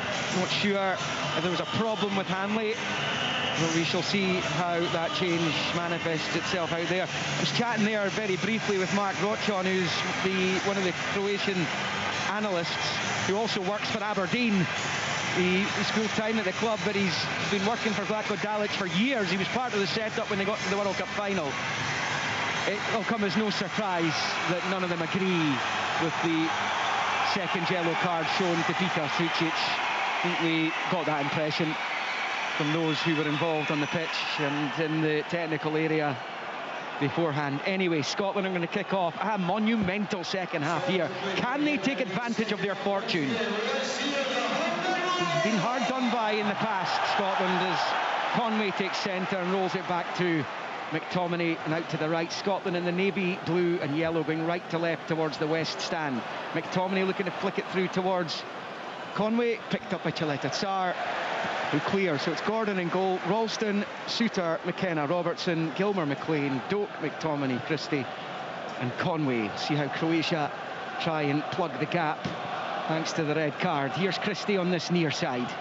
Remember, Scotland, if they want to finish top 2 in this group, they have to start by winning by 2 goals tonight. Nice. Lovely dummy, McTominay. Doak has it wide in the right, looks up at the box, gets the cross in, headed behind for the corner by Chaleta Tsar. Positive start to the second half in the opening minute here by Scotland. Corner. Much better, exactly what we're after. Combination play, playing through the third, ball out to the right hand side, bend Doak, take on your player, look to cross the ball. Croatia defend it well, but a big chance now for Scotland to put the ball into the box. There was player advantage as well. It was goalless at the interval in the other game in the group as the corner is swung into the 6-yard area. It's won by McTominay, but he heads it well wide. Back flick towards goal, past the left-hand post. And it's a Croatia goal kick. Willie, how do you attack this game now that you've got the numerical advantage that you need to win to try and maintain hopes in this group, and also looking ahead to those World Cup qualifiers? Well, I think the attitude's got to be right from the start. You've got to take the game to the opposition. You've also got to think they've got 1 or 2 not too bad players out there as well, so don't leave yourself exposed. But you have got to try and take it to Croatia, haven't you? You've got to have energy, you've got to keep it simple. Your passing has got to be much better, but surely they've got a lift. They've got a lift from that order off. They go in at half time. They have the team talk. They should be coming out, I think, playing it a little bit more simpler, a little bit more straightforward, getting the ball forward earlier. Because, you know, with Croatia down to 10 men, you've got to keep trying them. It might take until the 89th minute or longer before you can get that breakthrough, but you've got to try to wear them down. Andy Robertson is rolling it infield to Gilmore, squares it to Ralston, right of the centre circle. It's a long ball looking for Doak in behind Gvardiol. Doak chasing, he's got onto it, he's level with the penalty spot, taking on Gvardiol, little slip, rolls it back to Gilmore, who's flicked for McLean, wasn't anticipated, and Croatia pinch it back with Šutalo. And now it's with Sucic, whose cousin was sent off towards the end of that first half. One back by Conway though, rolls it out to the left for Robertson, and then back to Gilmore. Can Scotland end this run without a victory? 1 in 16 it is. Sticks out like a sore thumb. And Gilmore turns it out to Robertson on the left, and then infield to Gilmore again. Croatia in there, red and white, trying to defend this. Robertson in behind, into the box, to the byline, pulls it across. It's cut out by Šutalo.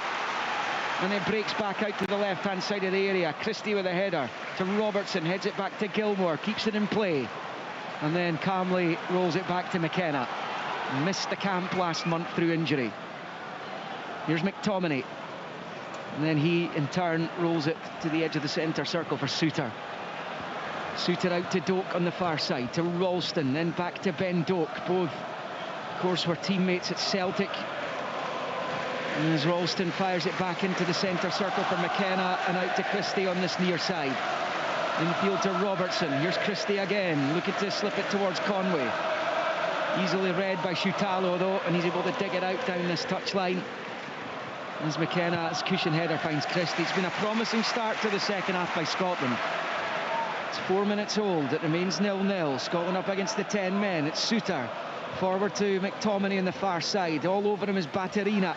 Down goes McTominay. No foul. Croatia throw in only over on the north stand side. You would expect Scotland to have the majority of the ball. It's what they do with it. You know, perhaps how well Croatia defend it. Looks as though they're just going with a 4-4-1.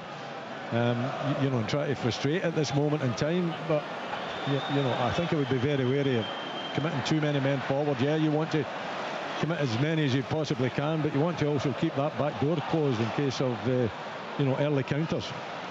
Croatia have it though, as Willie says. They've got some fine players on show, and that's rolled out to one of them in Kramaric, left-hand side of the Scotland box, attacking it now. He's into the area, looks up at the goal, drops the shoulder, pulls it back to the edge of the area for Baturina, looking for space to shoot. He turns it back to Modric, who fires it with the right foot well wide of the left-hand post.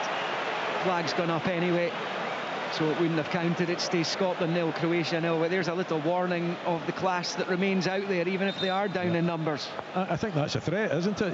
You just throw too many men forward. You leave yourself open. I think you've got to, make sure you've got enough players forward to take advantage of the fact that they're down to 10 men. But at the same time, you've got to make sure that you're concentrating, that at the back you don't leave huge gaps that can be exploited. And that was a point of case there, that it was left very open down Scotland's right-hand side. Scotland winless in each of their last 10 competitive matches. They've drawn 4 of them, lost 6. It's the longest such streak in their history. And the draw against Portugal last month at least ensured they didn't lose 5 successive games for the first time. Defeat in Zagreb meant it was 4 defeats on the spin. McKenna's ball forwards cut out. They're defending deep inside their own half here through Shutalo, and he sees it behind for the goal kick. It is 0-0 in 51. I think it's important as well, Leanne, for Scotland that if the goal doesn't come early in the second half, and it's 6 minutes old just now, is not to kind of push the boat out, if you like, because there's still plenty of this match left. No, that's it.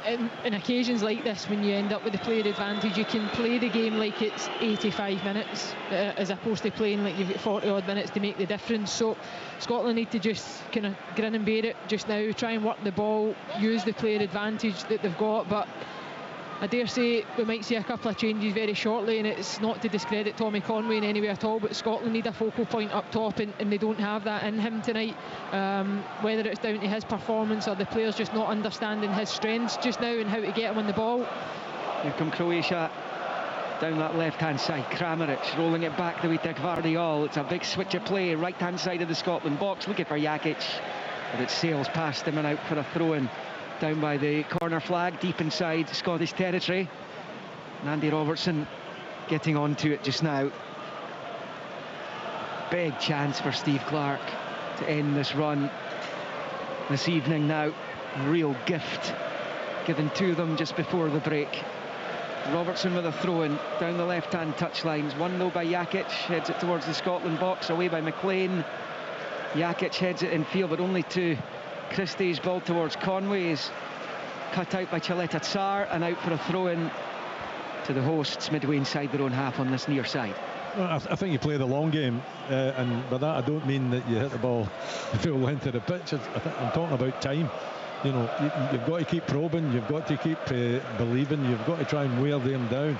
There will be spaces out there to be exposed, and if you get one of them, then, but with passes like that, I'm afraid, Anthony Ralston giving the ball away, you've got to be... It's Croatia giving it away as well. It's Kovacic. Here comes Scotland. It's going to be threaded through to Doak. He's got a chance here. He's in right-hand side of the box.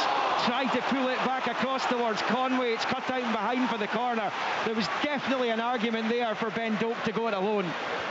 Absolutely. I mean, he sees the run of Conway. I can understand why he tries to reward him with the ball across the box, but even if he looks for it, I think he's still got another couple of touches in him and he could still find it, and at that point you then have your decision whether you can take the shot on yourself or you then find the teammate inside the penalty area. But it's better from Scotland, much better with those balls in behind. In swinging corner from Ryan Christie over on that far side in the northwest corner. Scotland attacking the goal to our left, and it comes towards the back end of the 6-yard box. McKenna is beaten to it. Modric flicks away and the referee blows the whistle, and Croatia have a free kick at the edge of their own box. It is 0-0 on 54. Yeah, I think Scotland have started reasonably well.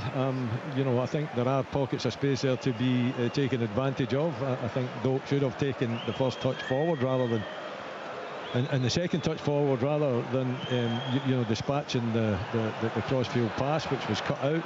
And again, you know, just got to be wary at the back. Make sure concentrating all the time. It is really important that you do that against a team like this. Kramaric finds Batterine up the other end though. Kramaric did well against Ralston. It's now with the feet of Modric. Rolls it to the left. Kramaric back the way to Gvardiol. And then Modric up against McTominay. Goes back the way, gets it back from Kovacic. Modric down that left-hand side. Couple of give and goes. It's now with Kramaric again, level with the penalty spot, level with the 6-yard line, up against Ralston. He wins the corner. Croatia still come forward with menace, even if they are a man down. And there's going to be a corner here for Scotland to face. Well, they've still got quality. They've got quality in the ball, and if, you know, Scotland players aren't close to them, trying to win it back early and giving them time, then, you know, they're going to pass it around about them and they're going to create opportunities. Kramaric then was looking for someone in the box, didn't have it though. Sucic, it's a low corner in the box. He'll be regretting that now. He's giving it straight to Robertson, who's on his bike. Doak to the right-hand side if he can find them.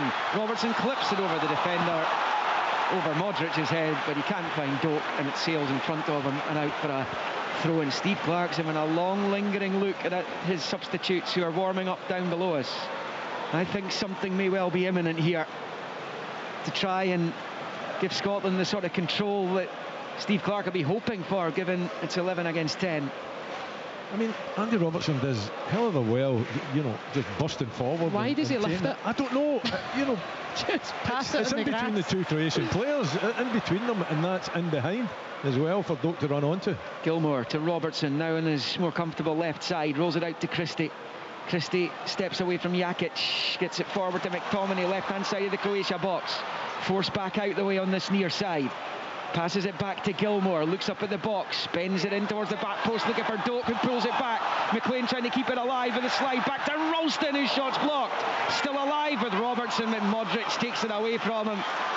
And Croatia are able to come away with it as well. It stays Scotland 0, Croatia 0 on 56.5. There's a goal in it for Scotland. The way they're playing, the way they're getting into these positions in the left and right wings, there's a chance here for Scotland to get their noses in front at some point, I'm sure of it. Yeah, no, agreed. And it's the moments, it's almost the counter-attacking moments actually are looking a hell of a lot better for Scotland, and they're attacking in numbers now. You look at that chance that fell to Tony Ralston, he catches it really well, but there's at least 7 bodies ahead of him, 6 inside the penalty area and 1 just in the edge. If you keep producing that, if you keep probing, you keep asking questions, at some point that Croatian wall will break down. The Scotland subs who are warming up: Devlin, Dykes, Gold, McGinn, Shankland. It is Shutalo going back to his goalkeeper. Katarski plays it short to this near side. It's a dreadful ball by Shutalo, straight to Gilmour. Oh my goodness, he could have played in Doak. He's fired it high over the bar. Ben Doak was in acres of space, right-hand side of the box, in behind Gvardiol. That is a massive opportunity missed from Billy Gilmour. It's the worst bit of decision making that I think I've ever seen from Billy Gilmour, if I'm honest.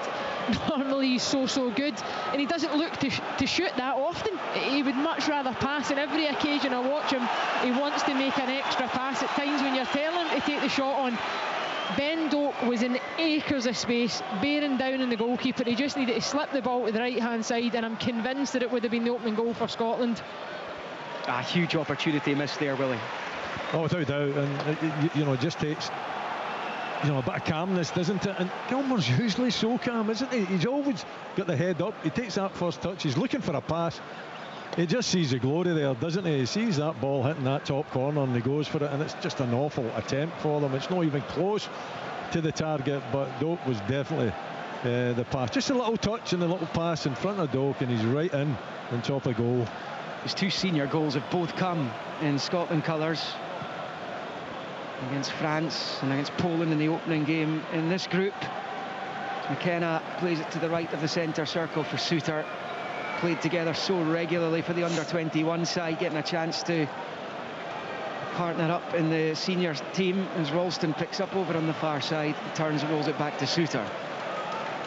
It's been a dominant performance so far in the second half by Scotland without the yielding of a goal yet, as Christie goes back to McKenna, gives him it back, and then straight back to McKenna from Christie. Here's Gilmour and Christie under pressure from Sucic. Goes back into the centre circle where he rolls it to Suter. Kramaric trying to close him down. Suter strides away from him, rolls it forward to McTominay. Doak is on the right flank. It's still McTominay. Now he gives it to Doak up against Baterina. The two young talents roll back to Christie. Christie gets away from Modric, back out to McTominay, right angle of the Croatia box. McTominay, it's a low ball across, which is easily cut out by Chaleta Tsar. I mean, it doesn't matter where they are on the pitch tonight, the Scotland decision-making is questionable. Yeah, but it's not great. I mean, I can understand what McTominay was trying to do there. He allowed Doak to go down the right-hand side as a decoy run, and he just looked to then feint and deliver low and hard, looking for Tommy Conway, who was inside the 6-yard, but it was cut out with ease, you would need to say, from the Croatian defenders. John McGinn's going to be on for the final half hour shortly. It's Croatia on the ball, 0-0. Here's Sucic, level with the edge of the centre circle in the Scotland half. Croatia will still believe they can win this game, despite the fact that they are down in numbers. Comes back to Shutalo, who squares it to Chaleta Tsar. Then back to Shutalo again.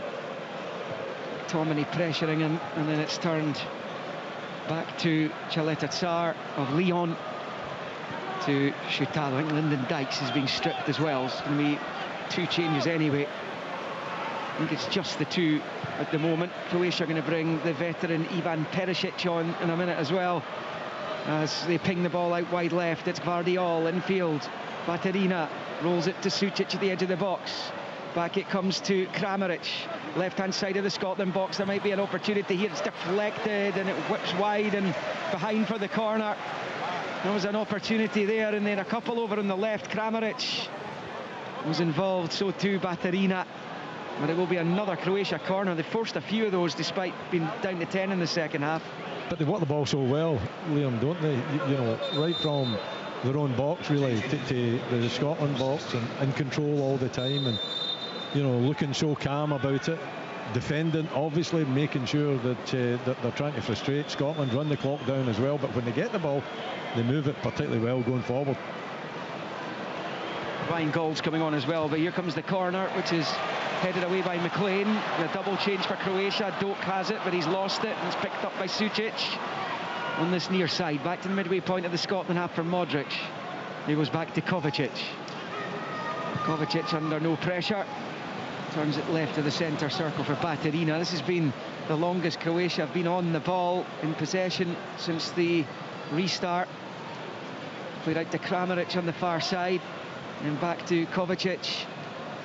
Back left to the centre circle for Chaleta Tsar, and he plays it first time with the left to the right of the circle for Modric, and out to Jakic on this near side. Right foot ball back to Modric. I'm going to see Ivan Perisic, Mario Pasalic on shortly. Perisic now at PSV Eindhoven in the Eredivisie, with Pasalic at Atalanta in Italy. Saw him start the game against Scotland last month. He started for his club against Celtic in the Champions League as well.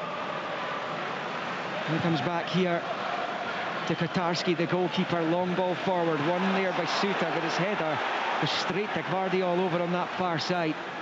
Loose from John Suter. Now with Baterina stepping in field. Might he be one of the players to come off. It's now back with Modric in the centre circle. You can be pretty much assured it won't be Modric coming off. Out to Kovacic, to Gvardiol, the club mates. And Modric again.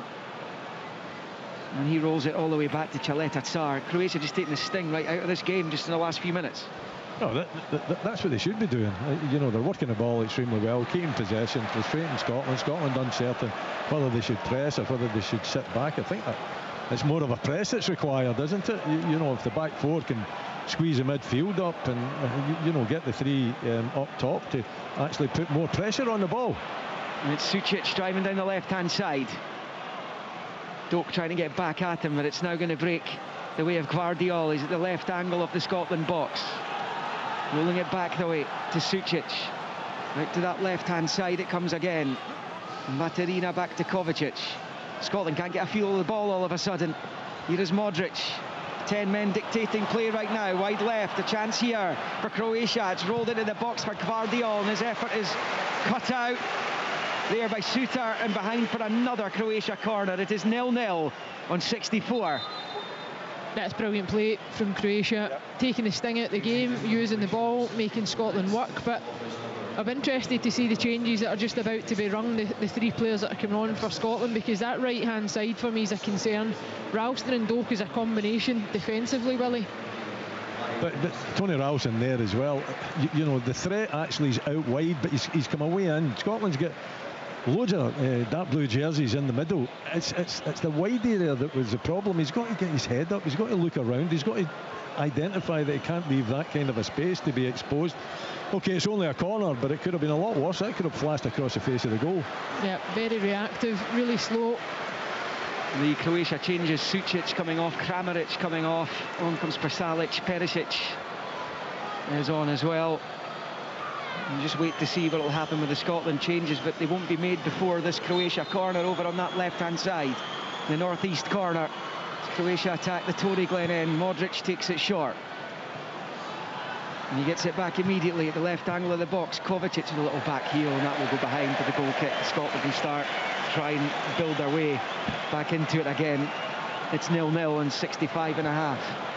And they're going to wait for the next break in play after this is taken. Craig Gordon, I think Steve Clarke wanted to make them. Gordon perhaps took the goal kick too quickly there.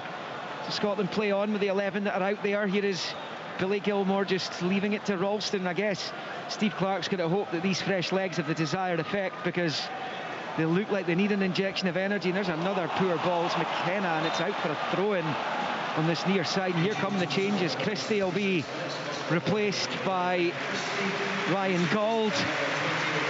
It will be McGinn for McLean, and presumably Dykes for Conway. And those are the changes made by Steve Clarke. John McGinn, who missed the camp, a rare miss for him last month, comes on for his 72nd cap. Lyndon Dykes hasn't scored since Oslo. As important a goal as it was. Oh, come on. The Scotland striker, and that is a focal point for the team. It's his 41st cap. And Ryan Gauld comes on as well, still in the infancy of his senior international career, really. So the change is made, Willie. Scotland will hope that this will have, as I say, the desired effect between now and full time, because we're heading towards the final quarter of this game. It's 0-0. It was probably required, wasn't it? I think the energy and perhaps a little bit of the belief. But I think it's more about the energy in the organisation and closing the gaps and actually putting a bit of pressure on the ball. The press hasn't really worked in the second half, and you know they're down to 10 men. It's got to be done in tandem. You know, you've got to actually do it as a team. And that hasn't happened, so I think the changes are required. First touch by McGinn, finds Robertson on the left-hand side. Gauld bends the ball, it is a brilliant ball, but it's over the bar from Doak at the back post. Well, that was a chance there for Doak. It's a fabulous ball, and John McGinn involved immediately there. Rafael Leao, incidentally, has put Portugal 1-0 up against Poland. Portugal 1, Poland 0 in Porto. That's good for Scotland, but it's only really going to have any kind of effect if they can win this match. That would put them level on points. If Poland lose that and Scotland win this, level on points going to Warsaw on Monday evening. They need a 2-goal victory to trouble Croatia in second, though. Over on the far side, it will be Baterina, and he's been fouled, and it's a free kick to Croatia. There's still over 20 minutes of this game to go. Scotland fans get a bit frustrated, a bit tetchy. Yeah, look, I mean, John McGinn comes onto the pitch and they immediately spark into life with a sing-song, but you can feel the nervous energy in the stadium. It's going to take a goal to really get this place going and settle the nerves. There's McTominay driving towards the edge of the box. Another ball forward cut out, though, this time by Šutalo. Croatia have it in the centre circle. Lovely little spin in turn by Baterina. Willie Miller enjoyed that. Here's Pasalic rolling it to the left. Croatia coming forward here, left-hand side of the Scotland box. It's bent in, looking to get over the head of Robertson. They found Perisic. He snatches with the left foot and it goes wide of the right-hand post. And stays Scotland 0, Croatia 0. He was one of the goal scorers here at Hampden at Euro 2020. It was Ivan Perisic. And he's pulled that one past. And Scotland relieved because that went over the head of Robertson. He sensed trouble. He's got to judge the flight of that ball better, Andy Robertson, isn't he? I mean, he's got plenty of time. You know, he knows that Perisic is behind him. He's got to make sure that he gets contact on it. Maybe it just comes off the top of his head enough to put the striker off. It's a poor finish though again, isn't it? And a decent chance. From Scotland down the right with Doak as they do some attacking. Up against Baterina. Checks back the way and passes it to Suter. Square ball for Gilmore. Now McKenna. Only Craig Gordon in the Scotland half right now. Robertson finds Gauld. Then back to Robertson, who goes back to McKenna. Can Scotland find a way through? They've got 20 minutes plus stoppages to try and do so. Ralston out wide right for Doak against Baterina again. Level with 18 now. He's taking him on. Gets to the byline. Ben Doak pulls it back. Finds Gilmore, who shoots over the bar again. Goal kick. 0-0. 70 played. Anybody but Gilmore. Shooting practice, isn't it, tomorrow? Listen, it's brilliant from Ben Doak. Much better. That's what he should be doing every time he gets the ball. It's what Scotland need to keep doing if they're going to find the breakthrough. And, you know, Billy Gilmore, he's in the right area. He's getting so much time. I think he's got to do it way better. You'd think he would have thought he would have learnt his lesson with the first attempt. He's just trying to get too much on the ball. It's rising all the time. Listen, you can understand with these last two finishes why he's only got 2 senior goals, Willie.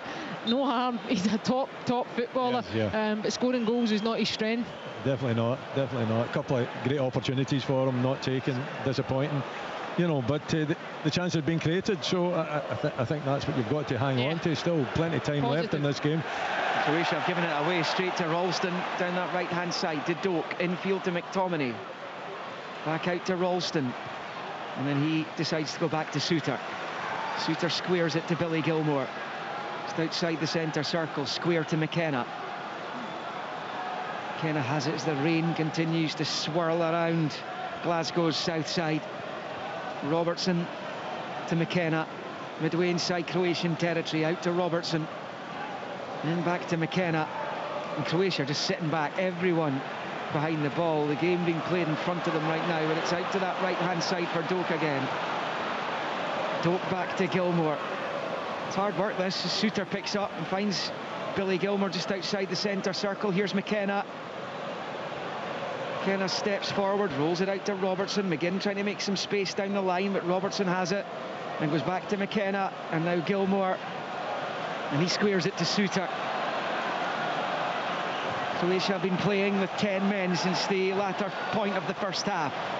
They're holding firm at the moment though. Katarski hasn't really been tested, but here's McGinn, left-hand side, winning the corner of Šutalo. Is this the moment then? Gilmore comes trotting out to take the corner. They're actually doing well, Scotland, and you know, not getting sucked in, not just playing the ball forward with no real composure. They are moving it side to side. Okay, the fans are not enjoying it too much, but I think they could just do that with a bit more pace, really, and really ask questions of Croatia. Gilmore takes it short to Gauld, level with the penalty spot, back to Billy Gilmore, dances into the box, pulls it back, and then it breaks Croatia's way, and Perisic has got it away. And now Scotland could be caught short at the back. Croatia flooding forward. It's Baterina. He's got options right and left. Perisic to the right, Pasalic to the left, but it's a sliding Gauld who prevents it getting through to the former. Here's Robertson for Scotland. They've committed just about everyone forward there, save for the two who hung around the edge of the centre circle. Gauld did well, because he was inside the Croatia box and he managed to make up the ground. This comes back to Suter. He squares it left of the centre circle for McKenna. Forward to McGinn. McGinn stepping forward, plays it through, but McTominay wasn't anticipating the pass. Too much on it perhaps for him anyway, and he goes behind for the goal kick and stays Scotland 0, Croatia 0. Let's get the thoughts now of the former Scotland manager Craig Levein, who's on a watching brief just now. How do you see this final? What are we now, Craig? 16-17 minutes of 90? Yeah, I think we've got a little bit of control of the match in the last sort of 5 or 10 minutes, and I think the passing's been better. It's been a little bit quicker. Yeah, and I think we've just got to be patient. I mean, especially when we get in round about the penalty box. I mean, you'd expected Billy Gilmore to at least hit the target with those 2 efforts he's had, because of the composure that he's got. And I was just astonished that he didn't manage to get those efforts on target. Yeah, and pass to Ben Doak as well. Here's Modric for Croatia, looking to feed it through. Chance arrives here, and it's just gone past from Pasalic. There was no flag either. Scotland dodge one. It was flipped through towards Pasalic. He was in behind momentarily. He got his foot to it, and he's put it past across the face of the goal. He's got to score. Stays 0-0. He's got to score. You know, it's a gilt-edged chance for him.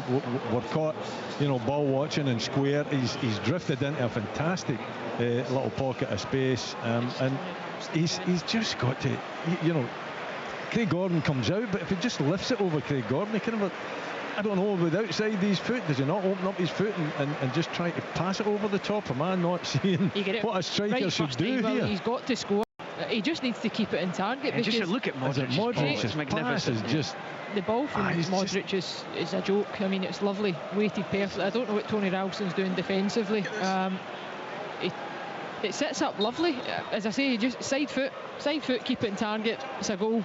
Again, it's a huge let-off for Scotland, for as much as Craig was touching on it there. They've controlled the game, certainly the last 10 minutes or so, much better in the way they've moved the ball.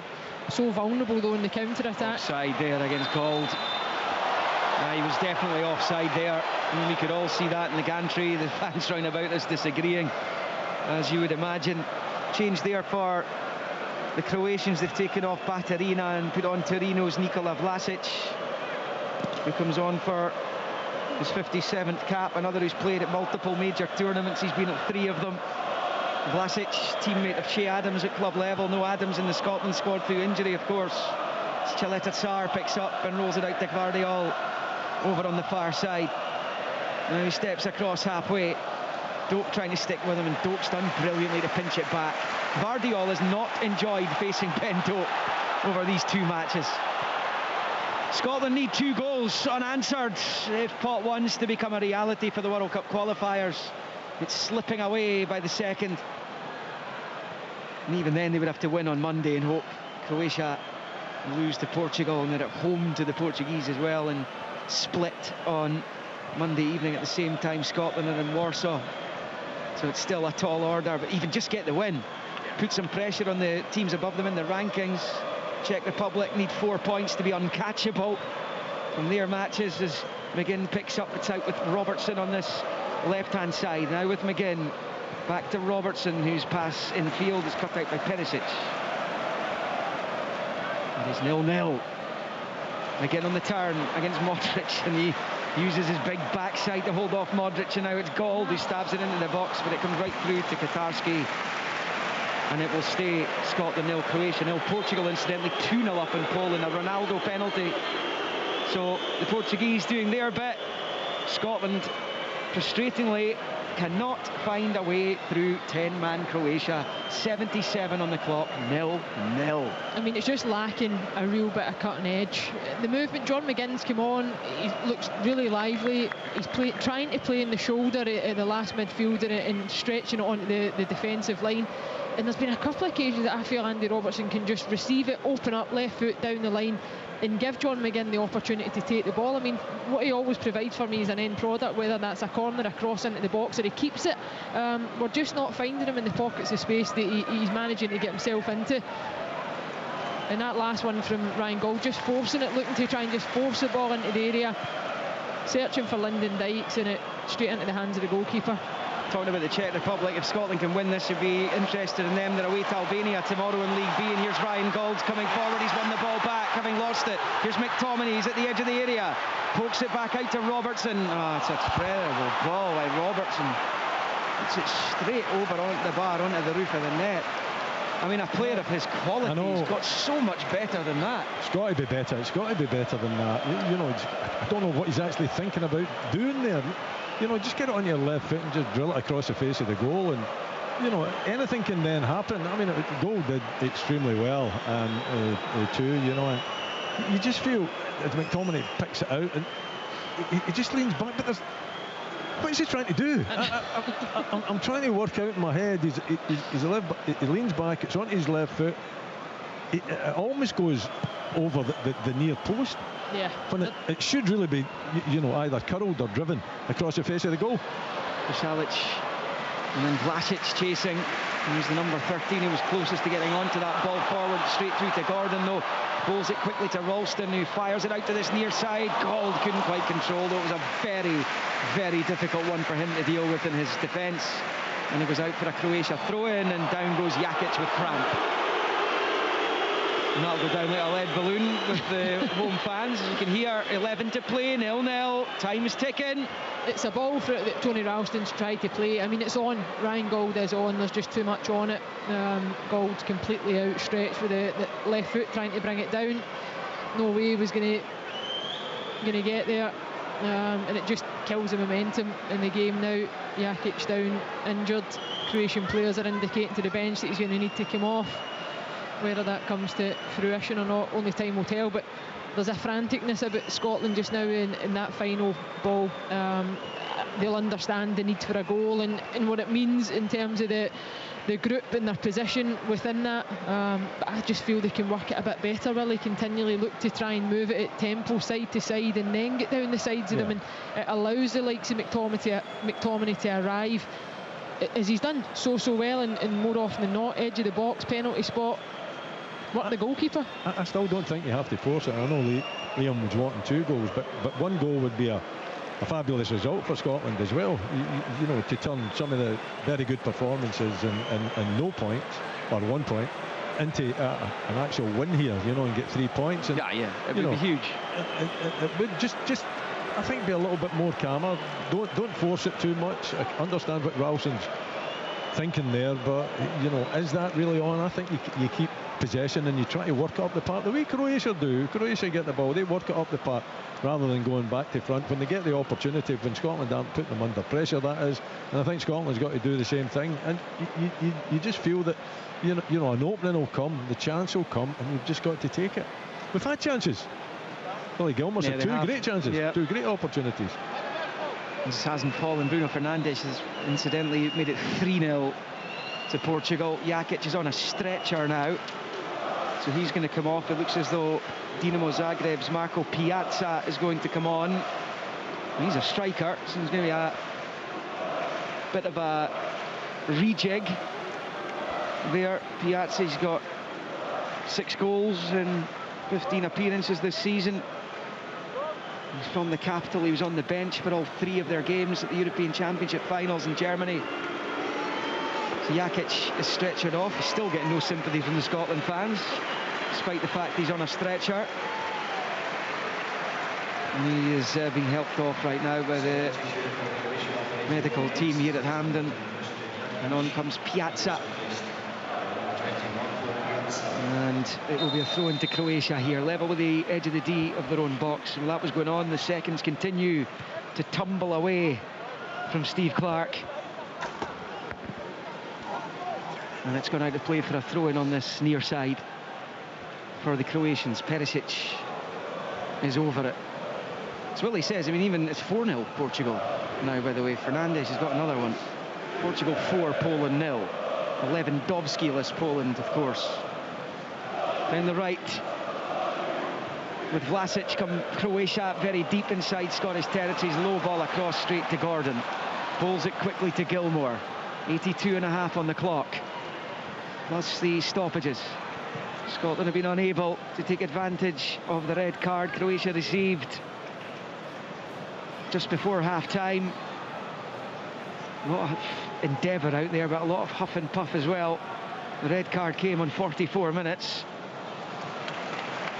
Peter Sucic, harsh as it may have been, Croatia have withstood what Scotland have thrown at them, and to be perfectly honest with you, David Katarski in the Croatia goal hasn't really had a save to make, and that's the frustration for Steve Clarke.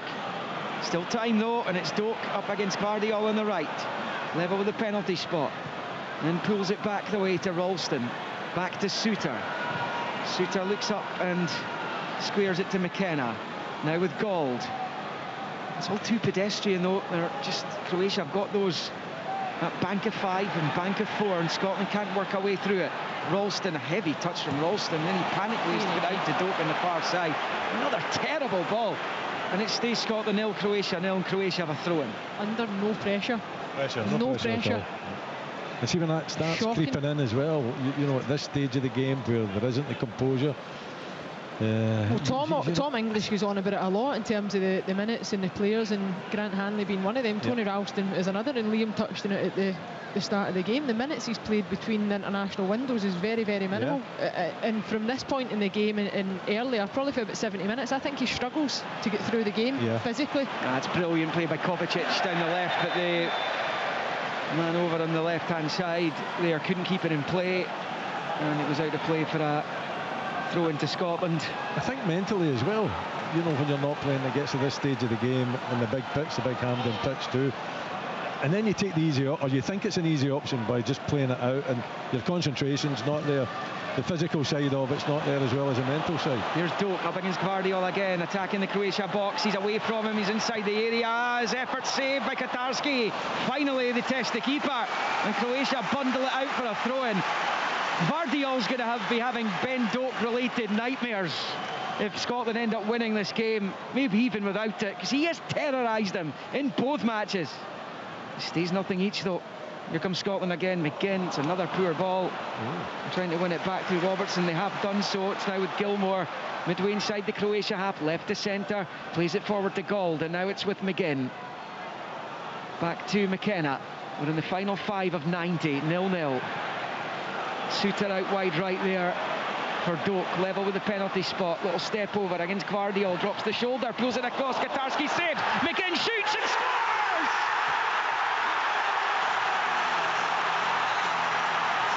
The main man is back. John McGinn scores. Bumped the ball towards goal. It took a touch in its way into the roof of the net, and might Scotland's long wait for a victory be coming to an end tonight. They've broken the deadlock in the final 5 minutes against Croatia. 2018 World Cup finalists and all. And McGinn sends Hampden into bedlam and ecstasy. It is Scotland 1, Croatia 0. It's absolutely brilliant from Ben Doak. We've been asking him, I was asking for more at half-time.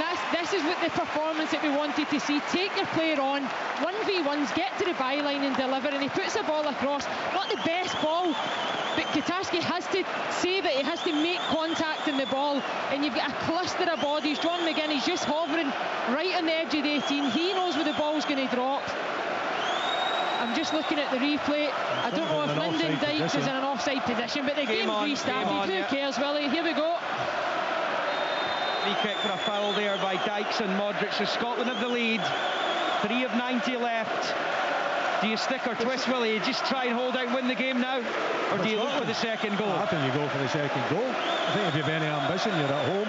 You don't obviously leave yourself you know, exposed at the back, but you still want to try to get the second Listen goal. To the fans, Willie. There's only one thing you can do. Exactly.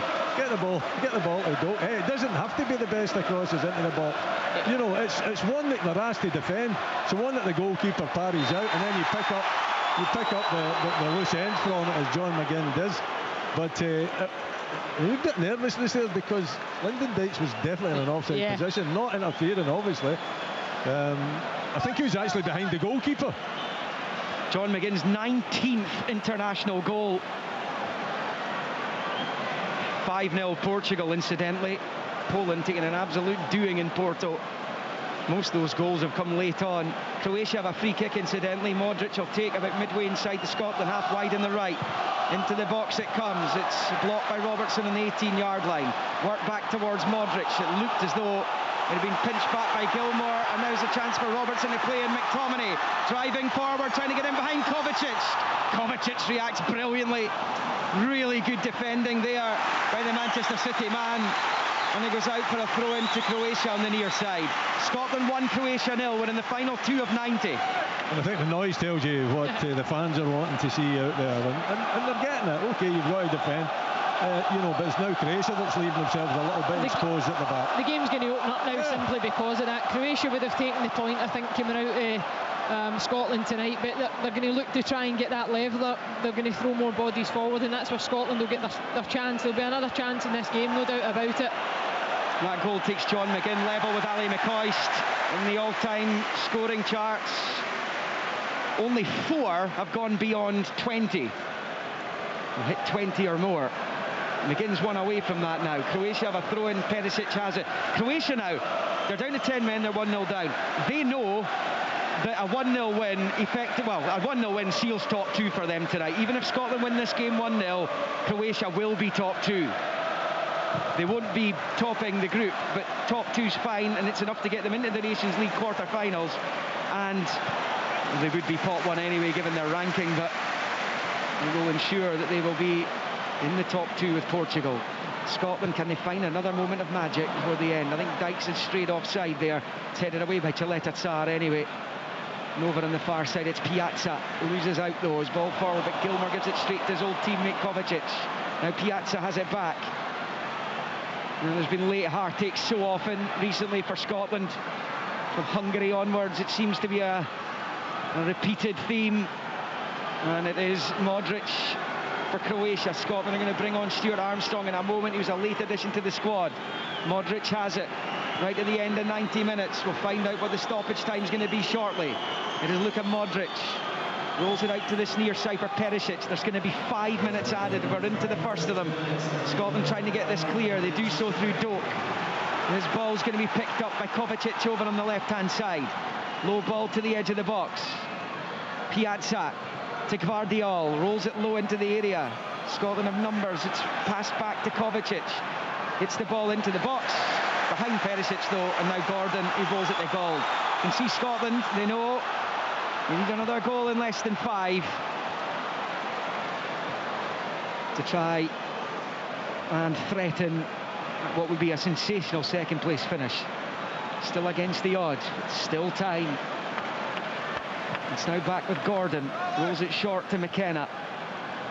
McKenna then to McTominay, almost at the end of the first of 5. McTominay's got space to move into, rolls it through to Calder. I think would have been in an offside position anyway, and he comes right through to Katarski and stays Scotland 1, 10-man Croatia 0. At least a yard offside there. Gold would have been. He's got to time his run much better, but good work from McTominay, picking the ball up, driving forward and looking for the forward pass. But the winger's got to be sharper in terms of the timing his run. It's gone out for a Scotland throw-in, sloppy from Croatia over on the far side. Stuart Armstrong's going to come on to replace Ben Doak, who I would imagine will get a standing ovation. Again, another electrifying performance. What a future this boy's got. Well, with that pace, and it really is simple football. Take nothing away from him, but he just gets the head down, a little bit of body movement, some leg movement as well. But you know where he's going. He's going to the byline. But you can't do anything about it because he's that quick. Well, we know where he's going in the second half. That first half he was going back the way more often than not, but he's a joy to watch. He's fantastic. His footwork is excellent. The step overs 3 and 4 at a time and just sends the defender the wrong way. You say, well, he head down, byline, end product. He's only going to get better. Croatia trying to clear their lines here. Modric with a calm, cushioned header back to his goalkeeper. It's Katarski. We played 2 of the 5 minutes. 1-0 Scotland. They will at least have the chance to fight for a place in League A in the next edition of the Nations League. Could potentially be, if they manage to beat Poland on Monday, into a relegation promotion playoff in March, which would almost certainly mean they'll be in a 4-team World Cup qualifying group.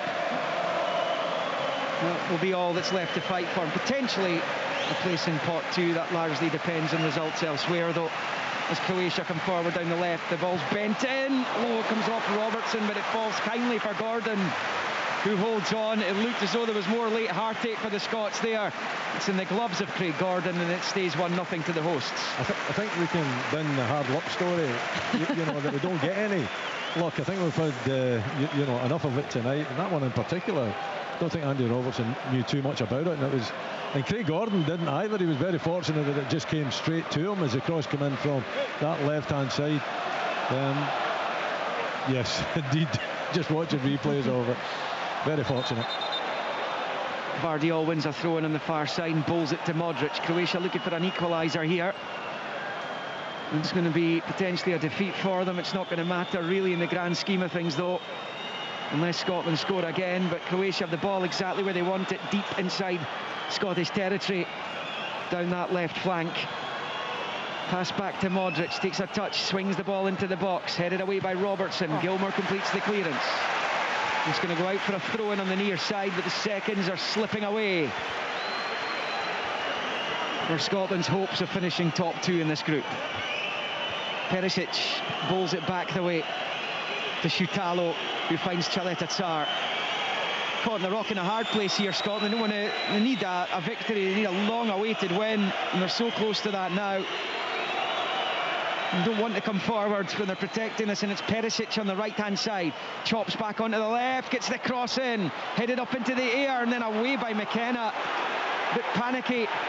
And Robertson's clearance is sliced out for a throw into Croatia on this near side, as the visitors look for one last chance to salvage a point. I mean, of everybody in the park, you think Andy Robertson plays it calmer there. There's nobody near him. He has a swipe with the left foot to put it out for the throw-in, when he could easily have taken it down and shown much more composure. Last chance for Croatia. Perisic's throw-in's headed away by Robertson, and then Shutalo goes all the way back to his keeper. In the final few seconds here, it's played short there by Katarski, the goalkeeper, to Modric inside the Scotland half. Clear by Gilmour. Now from Scott McTominay's on it. We've played the 5 minutes. I make it. Scotland trying to get numbers forward. McTominay has had to wait. He goes down. Brought down. Free kick. And it looks like the ref's going to let them take it as well. This is it now. One last chance to swing the ball into the box potentially here for Scotland, wide in the right. Well, it's about the delivery now, isn't it? And you just hope that it is a delivery that is going to make Croatia have to defend, and perhaps we get that little bit of luck at an end of the game. That's it, it's all over.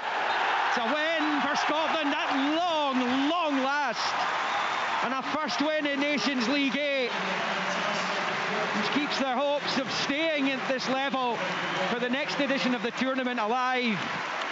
John McGinn's first goal since the last victory, which came against Gibraltar in Faro. Dried up a little bit for him recently, but there's only 4 players in the Scotland men's national side history of more goals than him now, having drawn level with McCoist tonight with what proved to be the late winner. Off the bench he came, and super John McGinn was there to rifle it home. It ended up taking a touch on its way through into the roof of the net to give Scotland a precious win. Croatia were down to 10 men for the second half in its entirety in the final few minutes of the first, having battered Scotland really in those early exchanges. Craig Gordon made a few saves. McTominay forced a save from Katarski up the other end as well. But it was a really poor first half performance by Scotland. Their use of the ball is going to have to be a whole lot better against this standard of opponent, and I think in fairness we've seen that in the previous 3 games. The red card was the turning point. Ben Doak tested Katarski quite late on. The Croatia goalkeeper didn't have a whole lot to do in that second half, but he did have to pick the ball out of the net when John McGinn struck home his 19th goal for his country, and it was very timely. The 2 or 3 repercussions of this result, they mean Scotland cannot finish in the top 2 of Nations League A Group 1. They needed a 2-goal victory to overturn the head-to-head against Croatia, who will finish second. And it also eliminates all chances of Scotland being in pot 1 for the World Cup qualifying draw. There remains a faint hope of pot 2, so keep an eye out on the Czech Republic score in Albania tomorrow night for that one. Scotland hoping the Czechs don't pick up any more than 3 points in their 2 games. And they also need to win in Warsaw to try and sneak into pot 2. At the moment, it still stands at pot 3, but at least the long wait for a competitive victory is over. Larnaca last September was the last one. Finally, that 1 win in 16 can be forgotten about. It's 1 win out of 1, thanks to John McGinn. It finished here on match day 5 in Nations League A Group 1. Scotland 1, 10-man Croatia 0. Scotland in the